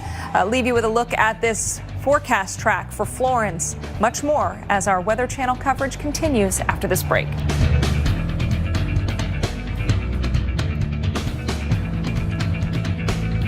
I think it was a great idea. You should stop. Our old TV provider decided to stop providing our school's games. So I bought this bad boy. Road trips every Saturday. And tetanus shots every Monday. But That Dish guy, the one who listens, he heard this thing coming. And he said, switch to Dish. Game finder. You get every major D1 football game right here at home. You want to check out the inside? Carpet's original. Stay home and get every major D1 game with Dish tuned into you. Fact is, every insurance company hopes you drive safely. But Allstate actually helps you drive safely with DriveWise. It lets you know when you go too fast and brake too hard. With feedback to help you drive safer, giving you the power to actually lower your cost. Unfortunately, you can't do anything about that. Now that you know the truth, are you in good hands? To err is human. To anticipate is Lexus. Experience the Lexus RX with advanced safety. Standard. Experience amazing. Today we're opening more than 150,000 locations called Domino's Hotspots. You can finally get Domino's delivered to every single one of them. Get 2 medium, 2-topping pizzas delivered for $5.99 each. Domino's Hotspots. Delivery to parks, beaches, and other outdoor locations near you. To get the most out of your mornings, you need to know what weather is heading your way. America's Morning Headquarters has you covered. We've already got some rain out there this morning. So start every day with the best in weather. Join Jim Cantori, Stephanie Abrams, and Jen Carfagno. Weekday mornings starting at 5 for AMHQ on the Weather Channel. Look, isn't that Frank Thomas? The big hurt. More like the big hunk. Yeah. Wow, Frank Thomas. Hi, how's it going? Good. You look like you could still be playing. That's what I said. Well, I am feeling stronger and leaner. So, Frank, what's your secret? I discovered Nugenics. I wish my husband did. It's easy. Just send a text. If you're a guy over 40, text 369-369 and enter KNOCK to get a complimentary bottle of award-winning Nugenics, the #1 selling free testosterone booster at GNC. Nugenics is a unique man-boosting formula powered by Testofen, a patented key ingredient clinically researched to help boost your free testosterone levels, to help you feel stronger, leaner, with more energy and drive, more passion, too. Here, try a bottle. And trust me, she'll like it too. Text 369-369 and enter KNOCK to get a complimentary bottle of Nugenics. Samples are not available in stores, so text 369-369 and enter KNOCK. The weather and the case were actually paralleling each other. Without the weather conditions, there would be no conviction in this case.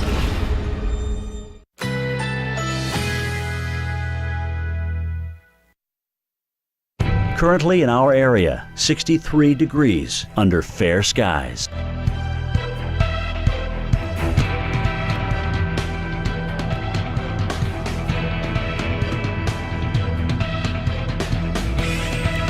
Tonight, generally clear. Low 53. Winds light and variable.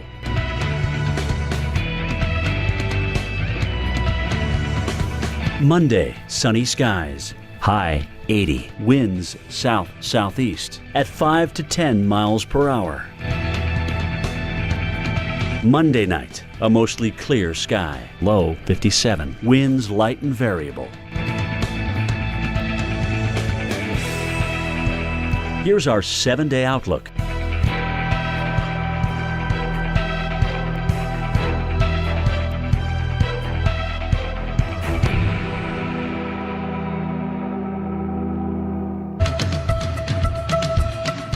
I want to show you some new video into our newsroom. The city of Charleston, South Carolina offered up free sandbags to the public today ahead of Hurricane Florence. Each household limited to 10 sandbags. They're available at 2 locations. City officials only ask that people bring their own shovels to fill those sandbags. So a lot of preparations underway along the coast as a landfall is looking more and more likely from Hurricane Florence. But this is not the only thing that we're watching in the tropics. Nope, we've got an area to watch close to the Gulf. We've got Hurricane Helene and Hurricane Isaac, and no longer a tropical storm. That has increased in strength, now 75-mile-per-hour winds. That makes it our 5th hurricane of the 2018 Atlantic season. But of course, Dr. Nab, Florence is the headliner, so to speak, the one that we're watching most intently because we think and we're afraid that this one is going to bring the most immediate and the biggest problems. Yep, 3 days days of prep approximately left before the winds of Florence start likely to arrive on the southeast coast, the mid-Atlantic coast of the United States. And it's amazing when you look at the basin wide. Isaac's the 5th hurricane of the season, but it's the 3rd in the last few days. It has really flipped the switch in the Atlantic. And we might not be done yet naming things. At least there's a small chance of this system in the Western Caribbean becoming the next depression or storm in the Gulf of Mexico after it gets out from some wind shear and gets over the Yucatan Peninsula. It has at least some chance to develop. And then it will probably, at least its moisture, make its way toward Louisiana and especially Texas. Look at it coming across the Gulf of Mexico as you also see Florence and Isaac moving into view. Then you get to, say, Friday. Okay, look at all that moisture sitting on the coast of Texas and just offshore, and then watch as you go through Saturday and Sunday. It's just not moving very much. So heads up in Texas for the potential for flooding rains. So here's Isaac, winds of 75 miles an hour, category 1. Now this is a small one. And again, we've said many, many times how small hurricanes can go up and down in intensity very quickly. So that makes the intensity forecast for Isaac challenging at best because you just don't know if it's going to ramp up more quickly than expected or if it'll go in the tank unexpectedly because the inner core just doesn't hang on. Remember how small Beryl was and that fell apart. So we'll have to see, but we have to at least prepare for the possibility of a hurricane making it all the way to the Windward and Leeward Islands. We cannot rule that out by any stretch. Could it become a strong hurricane and then miss the islands to the north? Possible, but we just need to at least allow for the possibility that this forecast is right, and it could even possibly be underdone, and we got a hurricane maybe to deal with. And you got about 3 days to get ready for that one. And even if it isn't as strong as forecast here, there is also the risk of significant rainfall, flash floods, and mudslides. Helene, another hurricane, category 1, moving away from the Cabo Verde Islands. This is going to be making a right-hand turn toward cooler waters, but it could strengthen quite a bit in the intervening time period. But good news for the foreseeable future, this is not going to be affecting land. Wanted to show you the models of all of these systems. Here is Florence, here's Isaac, here's Helene. And by the way, if you're all torn up about the fact that the names aren't in order, it's simply because the name is assigned the next letter in the alphabet when that next storm reaches tropical storm strength. But Helene did that before Isaac did, and that's why. And of course, Gordon was in between Florence and those other ones. So here it is with getting to the middle part of the week. This is the European model's forecast of bringing Isaac dangerously close to the Windward and Leeward Islands, and then Helene making its way northward. I want to also show you very quickly what is up with Olivia. This is a category 1 hurricane out in the Central Pacific, and this has been holding together surprisingly well, although not completely surprisingly, because it's kind of an annular hurricane, kind of a truck tire kind of structure to it without all the exterior banding features, and those tend to hold together well even over marginally cool sea surface temperatures. And now that it's headed toward the warmer waters approaching the Hawaiian Islands, can't rule out this making it to Hawaii as a hurricane, but at the very least, we're going to deal with a strong tropical storm, it looks like, Alex. So perhaps some wind damage and power outages, and maybe also some flooding rains on any of the islands. Some folks could get worse flooding than they got in Lane. Yeah, and again, we're watching that Tuesday, Wednesday, Thursday time frame. Well, much more to come. Now the time to prepare if you live on the East Coast. We're going to break down where Florence could cause potentially disastrous impacts well inland. Well, it finally happened, Zachary. Somebody burned down my she shed. Nobody burned down your she shed, Cheryl. Well, my she shed's on fire. The she shed was struck by lightning. Zachary, is my she shed covered by State Farm? Your she shed's covered, Cheryl. You hear that, Victor? I'm getting a new she shed. She shear? Mm-hmm. That's wonderful news. Go with the one that's here to help life go right. State Farm. When I walked through a snowstorm for a cigarette, that's when I knew I had to quit. For real this time. That's why I'm using Nicorette. Only Nicorette gum has patented dual-coated technology for great taste plus intense craving relief. Every great why needs a great how. Eucerin has been solving dry skin problems for over 100 years. Try Eucerin Advanced Repair for dry, itchy, rough skin, for immediate relief and 48-hour moisture. Now try Eucerin Advanced Cleanser in the shower. Oh, hey, Mom. Now that we have your attention, Capri Sun has 4 updated drinks. Now with only the good stuff. Do you know how to use those? Nope. Get those kids some Capri Sun. People everywhere are confusing Quilted Northern for a bouncy castle. They're both durable, flexible, and nice to have at parties. But Quilted Northern is not a bouncy castle. It's just really nice toilet paper.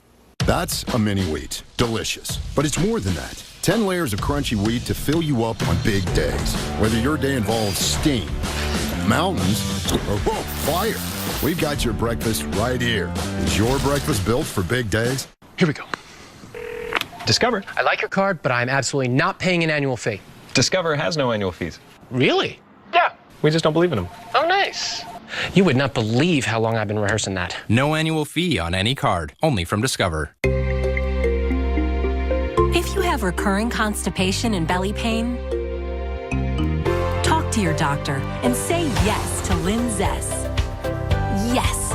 Linzess treats adults with IBS with constipation or chronic constipation. Linzess can help relieve your belly pain and lets you have more frequent and complete bowel movements.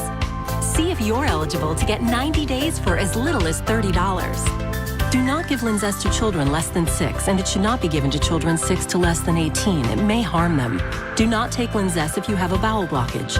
Get immediate help if you develop unusual or severe stomach pain, especially with bloody or black stools. The most common side effect is diarrhea, sometimes severe. If it's severe, stop taking Linzess and call your doctor right away. Other side effects include gas, stomach area pain, and swelling. So say yes to help for recurring constipation. Yes to help for belly pain. Talk to your doctor and say yes, Linzess. Who knew? Yeah. So you're with the UPS store? Yes. In fact, we printed these right here. Oh, I thought you guys just did shipping. No, we do printing, packing, faxing, notarizing, shredding, mailboxing, copying, taping, binding, consulting, designing, returning, storing, grading. Oh, and of course, shipping. So you're into shipping? We also do printing, packing, faxing. Come into the UPS store today for everything your small business needs. And of course, shipping. To get the most out of your mornings, you need to know what weather is heading your way. America's Morning Headquarters has you covered. We've already got some rain out there this morning. So start every day with the best in weather. Join Jim Cantori, Stephanie Abrams, and Jen Carfagno. Weekday mornings starting at 5 for AMHQ on the Weather Channel. Florence is forecast to be a dangerous major hurricane near the southeast coast by late next week. There's the potential for this to be a full state event and not just a coastal county event. Whatever happens, we're going to have a lot of rain and a lot of wind. A lot of people taking this very seriously, and for good reason, as Florence continues to strengthen and is anticipated to come very close to and probably make landfall on the east coast of the United States over the next 3 to 4 days. As of the 11 p.m. Eastern Time advisory from the National Hurricane Center, based on satellite estimates, without aircraft recon being in there late this evening, the winds are up to 90 miles an hour. Still Category 1, still moving west at 7 miles an hour, not very quickly, but all of that is going to change. The winds are going to go up, the maximum sustained winds, the category is going to go up, and the forward speed is going to increase. And of course, the pressure will drop as the winds go up. So we are forecasting it to look and be a lot different over the next few days compared to the way it is now. High confidence of that happening. Here's the east coast of the U.S. Here is Florence. You see all the jet stream energy way up to the north. That means upper level winds are not going to be bothering Florence. The only upper level winds that it has are its own. High pressure aloft circulating around it, and that's it. weak wind shear, it's ventilating, the outflow is well defined, and increasingly we're starting to see an eye take shape, even in the conventional infrared, where you're looking from space and you occasionally get obscured by the blow-ups of thunderstorms in the forming eye wall. So occasionally the eye is apparent, it comes and goes, but it's there, and it will be probably clearing out here over the next day or so as we anticipate this is going to become a major hurricane. Those blow-ups of thunderstorms like there and then there, that's an indication of just how much fuel there is in the ocean, how unstable the conditions are, and how much this is churning up. And as it goes toward warmer and warmer waters compared to what it's been over, amazingly, it's done a lot of what it's done, even getting to Cat 4 earlier, over marginally warm waters. But now, with the weak shear and the extraordinary amount of fuel ahead of it, it is likely to become a very intense hurricane. The forecast calls for it peaking out at a pretty high-end Cat 4. Could it reach Cat 5 somewhere in there? Sure, it could. Might it be a little bit weaker than shown here? That's also possible. But bottom line is we got a dangerous Category 3, 4, maybe even 5 hurricane approaching the U.S. East Coast. What the exact landfall location and intensity are going to be are hard to forecast, but what we're going to be preparing for over the next 3 days is a major hurricane coming ashore on the east coast of the U.S. And then the other part of this cone that's not good news is just about the time it's reaching the coast is when it starts to slow down. These two lines are a day apart. That means slow motion, Alex, and really concerned about the beginning of a long duration event inland. Yeah, and something you always mention is the danger of water. And with that prolonged movement or location on the coast, that means prolonged issues on the coast and prolonged rainfall. Yeah, and in order to deal with the water issues, you still have to concern yourself with wind, because getting ready for storm surge that a major hurricane is likely to cause in the coastal areas, you got to know when the winds of tropical storm force are going to arrive, because everybody's got to be evacuated from the storm surge prone areas before these winds of tropical storm force arrive, and they might arrive as soon as Wednesday evening. So be anticipating emergency managers to call for evacuations in some of these areas potentially well in advance of Wednesday evening, so that there's plenty of time to get out. And so that's why it's important for you to find out if you live in a hurricane storm surge evacuation zone. And this is just an example of how storm surge is not just a beachfront problem. It's not just for people who have a view of the ocean, because the ocean can come to you. Right? And this is an example of, from the Charleston, South Carolina area. We're not saying Charleston's going to take the direct hit, or we know that you're going to get this kind of storm surge in Charleston. It's just an example of a complex coastline, and all the colors show you how much storm surge is possible in a variety of scenarios and categories. Not just at the beachfront. So here's the peninsula on which the city of Charleston's located right there, and you're not on the Atlantic beachfront, and you can get a lot of storm surge. And then if storm surge makes its way through the harbor and into the bays and rivers, you can get a lot of storm surge occurring in many inland areas way away from the immediate coastline. That's why it's so important for you to find out today if you live in an evacuation zone. You might be surprised to find out that you do. Maybe having thought that you live far enough away from the Atlantic Ocean that that's not a problem. So, Alex, there are a lot of things you got to decide on when it comes to shelter. Do you know your evacuation zone? Where are you going to go? Don't stay in a mobile home. Lots of things to keep in mind about where to ride out the storm. Yeah, and obviously preparations are well underway. NBC's Jan Scheneman has been traveling along the east and looking at those preparations already happening. The Southeast is getting ready for Florence. We're hoping for the best, but preparing for the worst. When it gets here, it's estimated, it may be, this is an estimate, a Category 4 hurricane, which is between 130 and 156 miles an hour. Authorities in the Carolinas are warning residents to prepare for a potential disaster. Shoppers are stocking up on plywood and searching for generators. I'm worried. I want a generator, and I was trying to find out what all they do. Cruise lines have redirected their ships to avoid the storm's path. The Norwegian Dawn was supposed to take passengers from Boston to Bermuda. Instead, it sailed north to Halifax. Disappointed because I wanted warm weather, but I've never been up here, so it's been beautiful. All right, so that's the very latest. We've been getting a lot of questions, understandably so, about this one. Want to get to some of our social ones. By the way, hashtag Florence Qs is how you get them to us. Evan7 says, Dr. Nab continues to say Florence will be a long-duration event with a lot of precipitation. Could we be looking at another Harvey? In some ways, we could, and the similarities could end up being that the system doesn't move on through quickly, and you get some localized areas that get a ton of rainfall, and some communities and maybe even some large metro areas end up getting way too much rain, and you have flooding affecting maybe thousands of people. We can't rule that out. We just don't know for sure where the rain is going to fall. It's very, very track dependent. And there's a big difference here, though, as compared to Harvey, is that there's a lot of terrain involved here in this part of the country. Harvey occurred over an area where it has terrain issues, and you've got rivers, and you've got things flowing toward the Gulf of Mexico, and you got the concrete of the Houston metro area. But in here, you've got areas like that, Charlotte, Raleigh, but also you got the Appalachian Mountains in play here. So, Alex, there's so many ways that you could have a flooding disaster here by having slow motion, by having terrain, and by having metropolitan areas involved. So lots of ways to get flooding. We don't know exactly where it's going to occur. Depends on exactly where the hurricane goes and just how slowly it moves. So here's a general shot of who's at risk.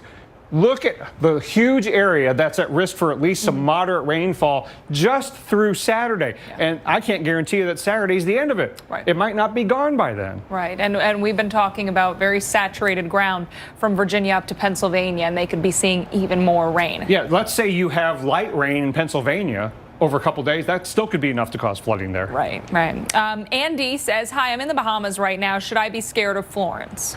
You definitely want to concern yourself with what the ocean could be doing. Okay, we don't think you're going to have the direct hit of the center, but with a Category 4 plus or minus hurricane coming by to your north, you could certainly get some very dangerous ocean swells. So be careful of the ocean, even if the weather is good. But it looks like the chances of tropical storm force winds are pretty low in the Bahamas.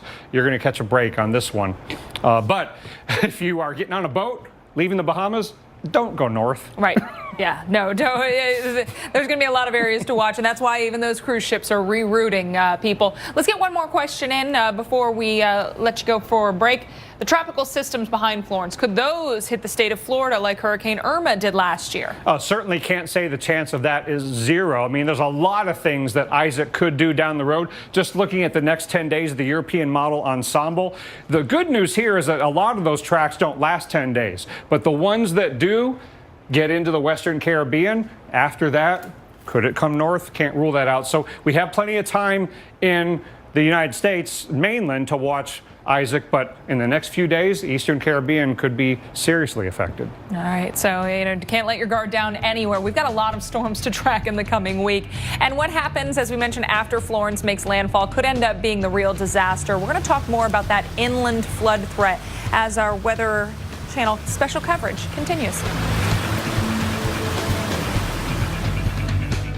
Mommy, we made your princess toast!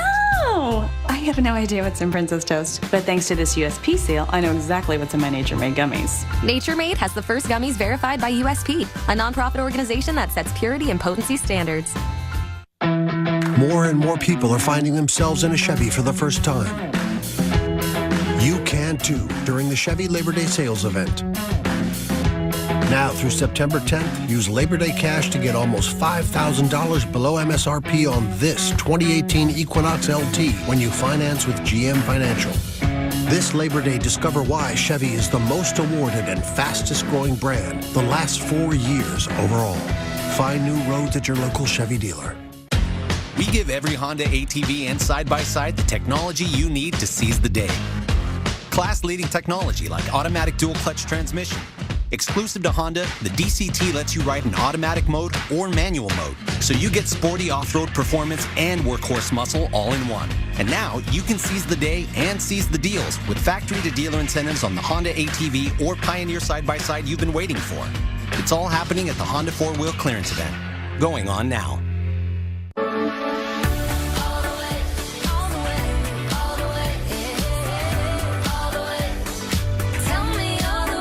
From our store to your car door, choose Drive Up at Target. Daily dollar deals are here at Long John Silver's, where you can get a different deal every day. Like sliders, Baja fish tacos, and popcorn shrimp. Popcorn chicken, crab cakes, and sweets. All for just $1 each. Only at Long John Silver's.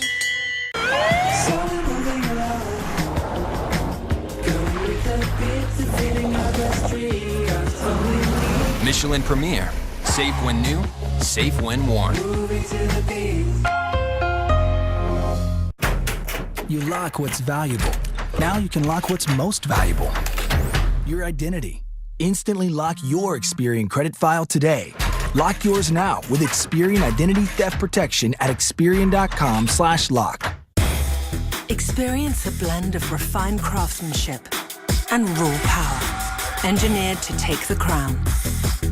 The Lexus LS500 and LS500H. Experience amazing at your Lexus dealer. Heartburn and gas? Now fight both fast.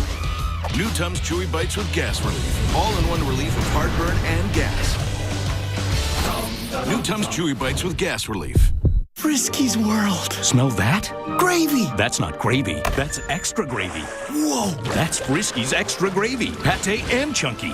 Gravy paradise. Paradise, really. Feed their fantasy. At the Joseph A. Bank Super Tuesday sale, save up to 70% on almost everything in store. All traveler dress shirts, 3 for $99. All suits on sale starting at $199. Plus, take an extra 60% off all clearance. From Stitch to store, that's the bank way. Well, in preparation for the possibility of Hurricane Florence hitting North Carolina, drivers there are filling up the gas tanks. That, of course, in case Hurricane Florence knocks out power. Because remember, if that happens, the gas pumps aren't able to work. Just in case I might have to make a quick getaway, I got a full tank of gas and I'm ready. All those little things you got to do before the storm. Tony knows it, and he's thinking, all right, I may need to get on the road, so I got that full tank of gas, and then you don't have to sit at those long lines. Also, many get fearful that gas prices, they go up after these storms. So get it now while it's, regular price. Think of things like water, batteries, other supplies you may need. Get them now. Don't wait till the last minute, because Dr. Knapp, we oftentimes find that when people wait till the last minute, there's huge lines, and a lot of times supplies run out. And then when power is out, it's nearly impossible to get certain things. Your ATM's not going to work. Right. Credit cards aren't going to be swiped at the store, even if the stores are open. So many things that we're so used to having just aren't going to function. So think about this now. What do you like to do? What do the kids like to do? If you're stuck in your house without power and you've got the kids there, what are they going to do to entertain themselves? Because for iPads are only going to work for as long as you have the chargers and everything to keep them going. Yeah, get a solar-powered USB charger, though. When the sun comes out, you can help you out a little bit there. So one of the reasons that it's so important to get supplies ahead of time is that you have to deal with getting through the storm and the potentially lengthy aftermath. And both of them could be really long because in a big major hurricane, it could cause enough of an impact to a community such that the aftermath is long and you're on your own for a while. But this could be a long duration storm before we deal with the aftermath, before help can come, even think about coming. We could be dealing with a long duration storm because of what happens when it reaches the coast. Slow motion as it's coming ashore is not good news at all, because it means a longer duration wind event, longer duration storm surge event, longer duration of heavy rainfall. And the longer the winds pound on a structure with the sustained winds and the gusts, the more damage, the greater the power outages. I mean, I don't like anything about a slow mover like this. Right, yeah, you don't see much progression. What's preventing this from being able to get going? Could anything change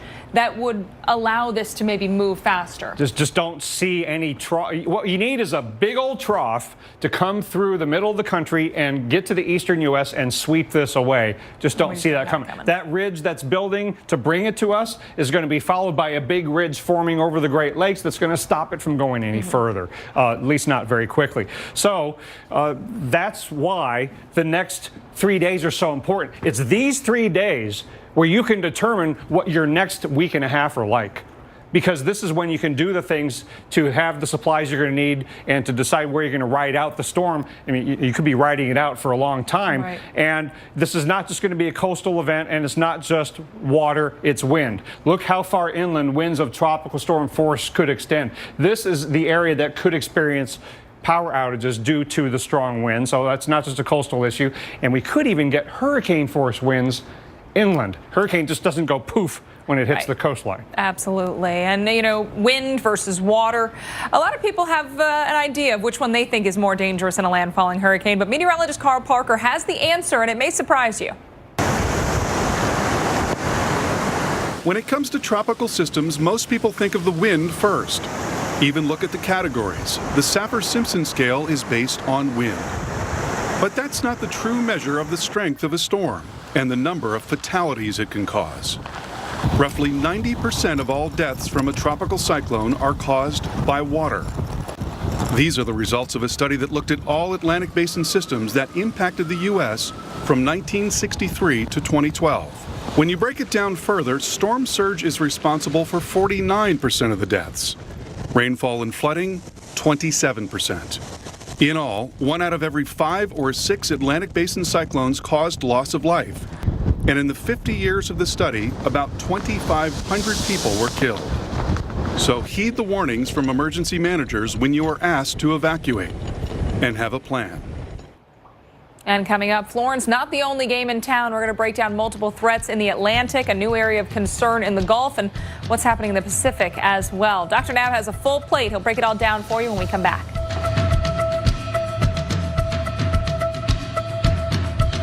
Allergies with sinus congestion and pressure? You won't find relief here. Go to the pharmacy counter for powerful Claritin D. While the leading allergy spray relieves 6 symptoms, Claritin D relieves 8, including sinus congestion and pressure. Claritin D relieves more. At Safelite Auto Glass, we really pride ourselves on making it easy for you to get your windshield fixed. Let's turn in your science papers. This teacher always puts her students first. I did mine over. You did? Oh, I can't wait to read it. So when she had auto glass damage, she chose Safelite. With Safelite, she could see exactly when we'd be there. You must be Pascal. Yes, ma'am. Saving her time so she can save the science project.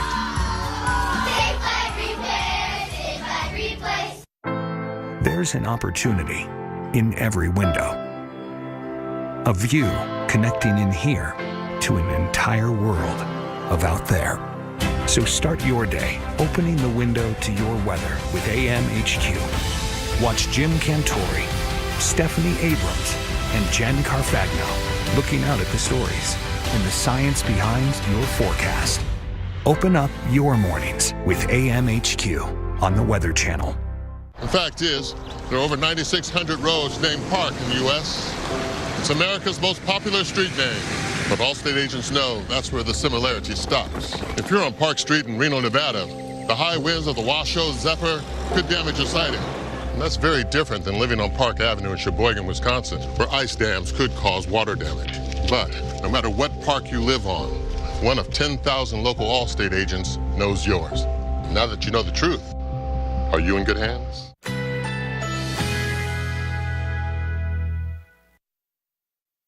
Currently in our area, 63 degrees under clear skies.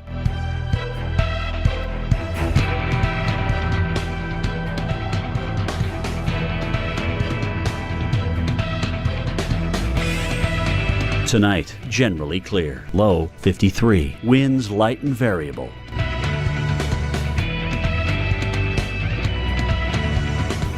Monday, sunny skies. High 80. Winds south-southeast at 5 to 10 miles per hour.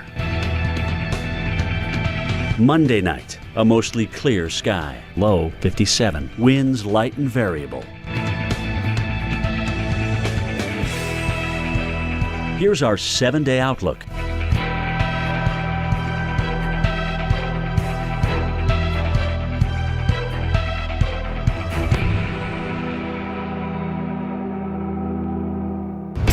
The DR Trimmer Mower is the original trimmer on wheels. And over 30 years later, it's still the easiest way to maintain your country property. Trim along fence lines, against buildings and around gardens. mow down thick grass and weeds, and clean out overgrowth on the roughest terrain. Our Quick Lock trimmer head takes the hassle out of changing cord, making it the easiest to use trimmer ever. Plus, the DR Doubles is a 3-inch thick brush cutter with our unique cutting attachment. You can own a DR for as little as $349.99 with free shipping. Hurry, this offer won't last. Call 1-800-208-4513 for your free buyer's guide and DVD. Learn about the full line of DRs and how you can try one on your own property for 1 year. DR trimmers start at just $349.99 and free shipping is now in effect. Call today, 1-800-208-4513. Online at drtrimmer.com. I'd also like to note right now that there's the potential for this to be a full state event and not just a coastal county event. So I think that needs to be part of the planning process. The message clear and cannot be stressed enough. Now is the time to prepare. Some things that you'll want to have on hand. 1 gallon of water per person per day. Don't forget food and water for your pets as well. For people, a 3-day supply of non-perishable food, what you need. If you've got canned cat or dog food, make sure you've got a can opener, a non-electronic one to do that. 7-day supply of medication. Think now about getting refills of any medication you may need. An updated emergency kit. Make sure you've got first aid supplies and other things that you would need, and an evacuation plan. Make sure you know yours and your family understands it as well. As we watch Hurricane Florence edge closer to the U.S. this week, Dr. Neb, that window of preparation will be closing. But what you've mentioned is one of the best things about this storm is we've got time. We know it's coming. And now we've got that time to prepare. Yeah, that's the good part of the time that we have. The bad part of that time is Florence is going to be busy intensifying. And I hope you are focusing on what the intensity is forecast to be when it's near the coast in a few days, not on the fact that it's Category 1 now. I mean, it's already Category 1, 90-mile-an-hour winds, but it's going to get a lot stronger. So don't dismiss it because it's not a major hurricane yet, because that is highly likely to be the case maybe as soon as tomorrow night. Now, don't wait another day to make sure that happens before you take this seriously. We're so confident that it's going to become a major hurricane tomorrow and remain that way all the way to the coast that you really need to be preparing as soon as tonight and early tomorrow, and get ahead of the game, because the longer you wait, the harder it is, the more expensive it is, and sometimes impossible to do things you really need to do to get through the storm and the aftermath, because this is going to be a significant event. I'm pretty confident of that. And the thing about this is that once it gets to the coastline, say sometime Thursday evening, plus or minus, then it's going to slow down. And the 5-day cone here does not depict the entire event by any stretch. This is a collection of potential tracks from the European model ensemble that goes out 10 days. So the first 5 days takes us to about here. But then the next 5 days, there are a lot of possibilities that keep Florence near or over some part of the eastern U.S. It's not going to be hauling out of here. Only in a few cases does that model depict a scenario that it gets out of here sooner. So we have the potential for a long duration event at the coast and inland, because the slowdown occurs as it's getting to the coastline. And so out of that whole week plus that we could be dealing with Florence, I would argue that the next 3 days are the most important, even before the weather gets bad. Between now and Wednesday evening, the next 3 days, that's the critical time that you have for preparation. And we've talked all evening about all the different ways that you can get yourself ready by planning for evacuation and getting your supplies, doing whatever you can to make your home safer, bringing in things from outside. But I also want to mention how important it is, once you're ready and you have the means to do so, to help somebody else, because there are a lot of people that are in need, and hurricanes tend to have a greater impact on the most vulnerable people in our society. And so after you prepare, help others. You could donate money or supplies directly to somebody in need that you know, or through an organization, and maybe take responsibility for a senior citizen, a family, a friend. that might be especially vulnerable and could use a really safe place to stay, or at least make sure they take shelter in a place that can take care of them very well. You could also, in the next couple of days, take a CPR first aid course. You never know what people are going to need after an event like this. And if nothing else, volunteer your time. There are going to be all kinds of organizations, Alex, that are going to be busy the next few days getting ready in their communities to help people to be ready for the storm and the aftermath. And if you're ready, why not help out those kinds of organizations? There are people in need who would really benefit from that. Yeah, absolutely. There's ways you can help no matter what you have to offer. We've got other storms to watch this week, and we could be looking at a few areas. We've got Hawaii in play this week. We've also got 2 more hurricanes we're watching in the Atlantic and an area to watch in the Gulf. Yeah, so everything I just said doesn't apply just to Florence and the eastern United States mainland. We've got some serious concerns for Hawaii, for the eastern Caribbean, and for Texas because of the potential for some localized flooding because of this system that's in the western Caribbean. So let's take a look at all the areas of concern. Most concerned about Olivia, Isaac, and not going to ignore this Western Caribbean system because this has the potential to develop in the Gulf of Mexico. Now, it's a small chance. It's got to get through some wind shear. It's got to get past Yucatan. But then when it gets in the Gulf of Mexico, that's where it has the opportunity to develop. And even if it doesn't, all of this moisture coming out of the Western Caribbean is going to be right on the doorstep of Texas in a few days. And then Friday, Saturday, Sunday, it's not going to be moving very quickly. So be ready for some locally heavy rainfall and stay off water-covered roads in Texas, even if it doesn't get a name. Isaac not only has a name, it's now a hurricane. Winds of 75 miles an hour estimated by satellite. And the official forecast from the Hurricane Center has it going westward and strengthening, maybe weakening a bit before it gets to the islands. There are lots of things that could happen here that don't follow this exact forecast, but we've got to prepare for the possibility of a hurricane reaching the windward and leeward islands. And then after that, there are a lot of possibilities. A lot of these 10-day ensemble tracks in the European model don't last 10 days. So one possibility is it falls apart at some point near or in the Caribbean. But it could make it to the Western Caribbean. Of course, when a system gets that far, you never know what could happen after that. A few solutions take it northward, but a lot of possibilities here. And even if it's not very strong in here, it could be a big rainmaker. So concerned about the flooding potential. Helene is also a hurricane. We got 3 hurricanes in the Atlantic Basin at one time. My goodness. This is forecast to strengthen also, but fortunately for our friends in the Caribbean, this is going to hang a right. Hopefully it keeps going north. Ships get out of the way and this stays away from land. So a lot of concerns here in the Atlantic Basin. Look at those 3 systems. As you see, Florence and Isaac are the ones that we're concerned about for potential impacts on land. Then Olivia is land threatening also. It's out in the middle of the Central Pacific, but so are the Hawaiian Islands. And we're very concerned that Olivia will be making this slight left-hand turn away from relatively cooler waters. The waters are warming, and this doesn't look like it's going to fall apart in time to at least bring a tropical storm to the Hawaiian Islands. This actually, Alex, could be overall a bigger wind and water impact for Hawaii than was Lane. Yeah, and it looks to impact all of the islands. And you mentioned, wind power outages could be a real problem there in addition to the water. Well, Dr. Knapp, thank you. Thank you for staying with us. A long, potentially dangerous week ahead for parts of our country. Our coverage continues at 5 a.m. Eastern. You can't stop storms from coming. Cops knew that they were racing against the clock. Given the weather conditions, the police knew that this was related.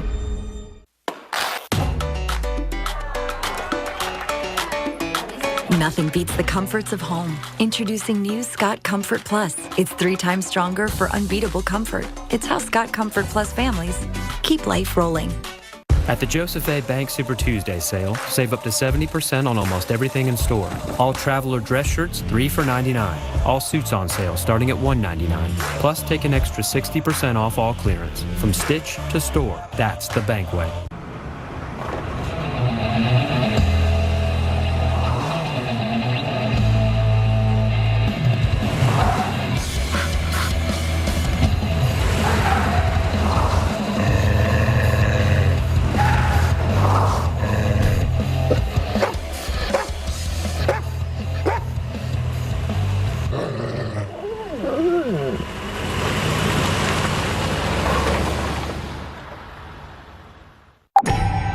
And now your tropical update.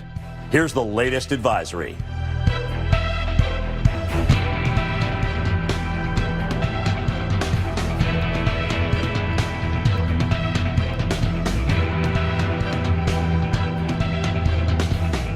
A look from above.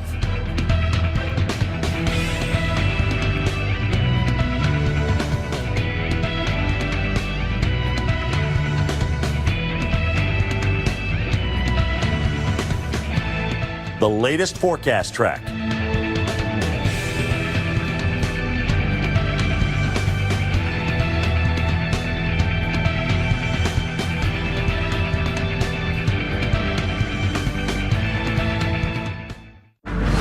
August 2005.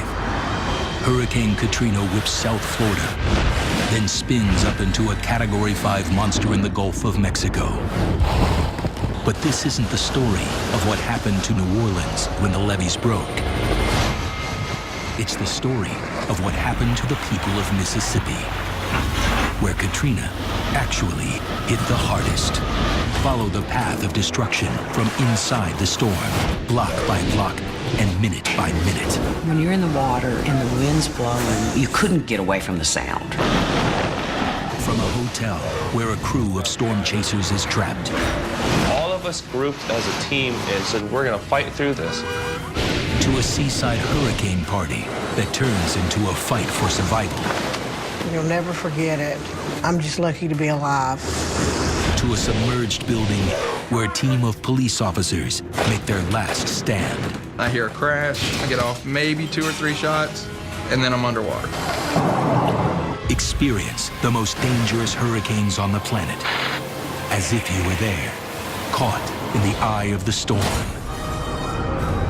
This is Hurricane 360. Pass Christiane, Mississippi, August 28th, 2005. Katrina, destined to be one of the most infamous hurricanes in American history, is only hours from making landfall.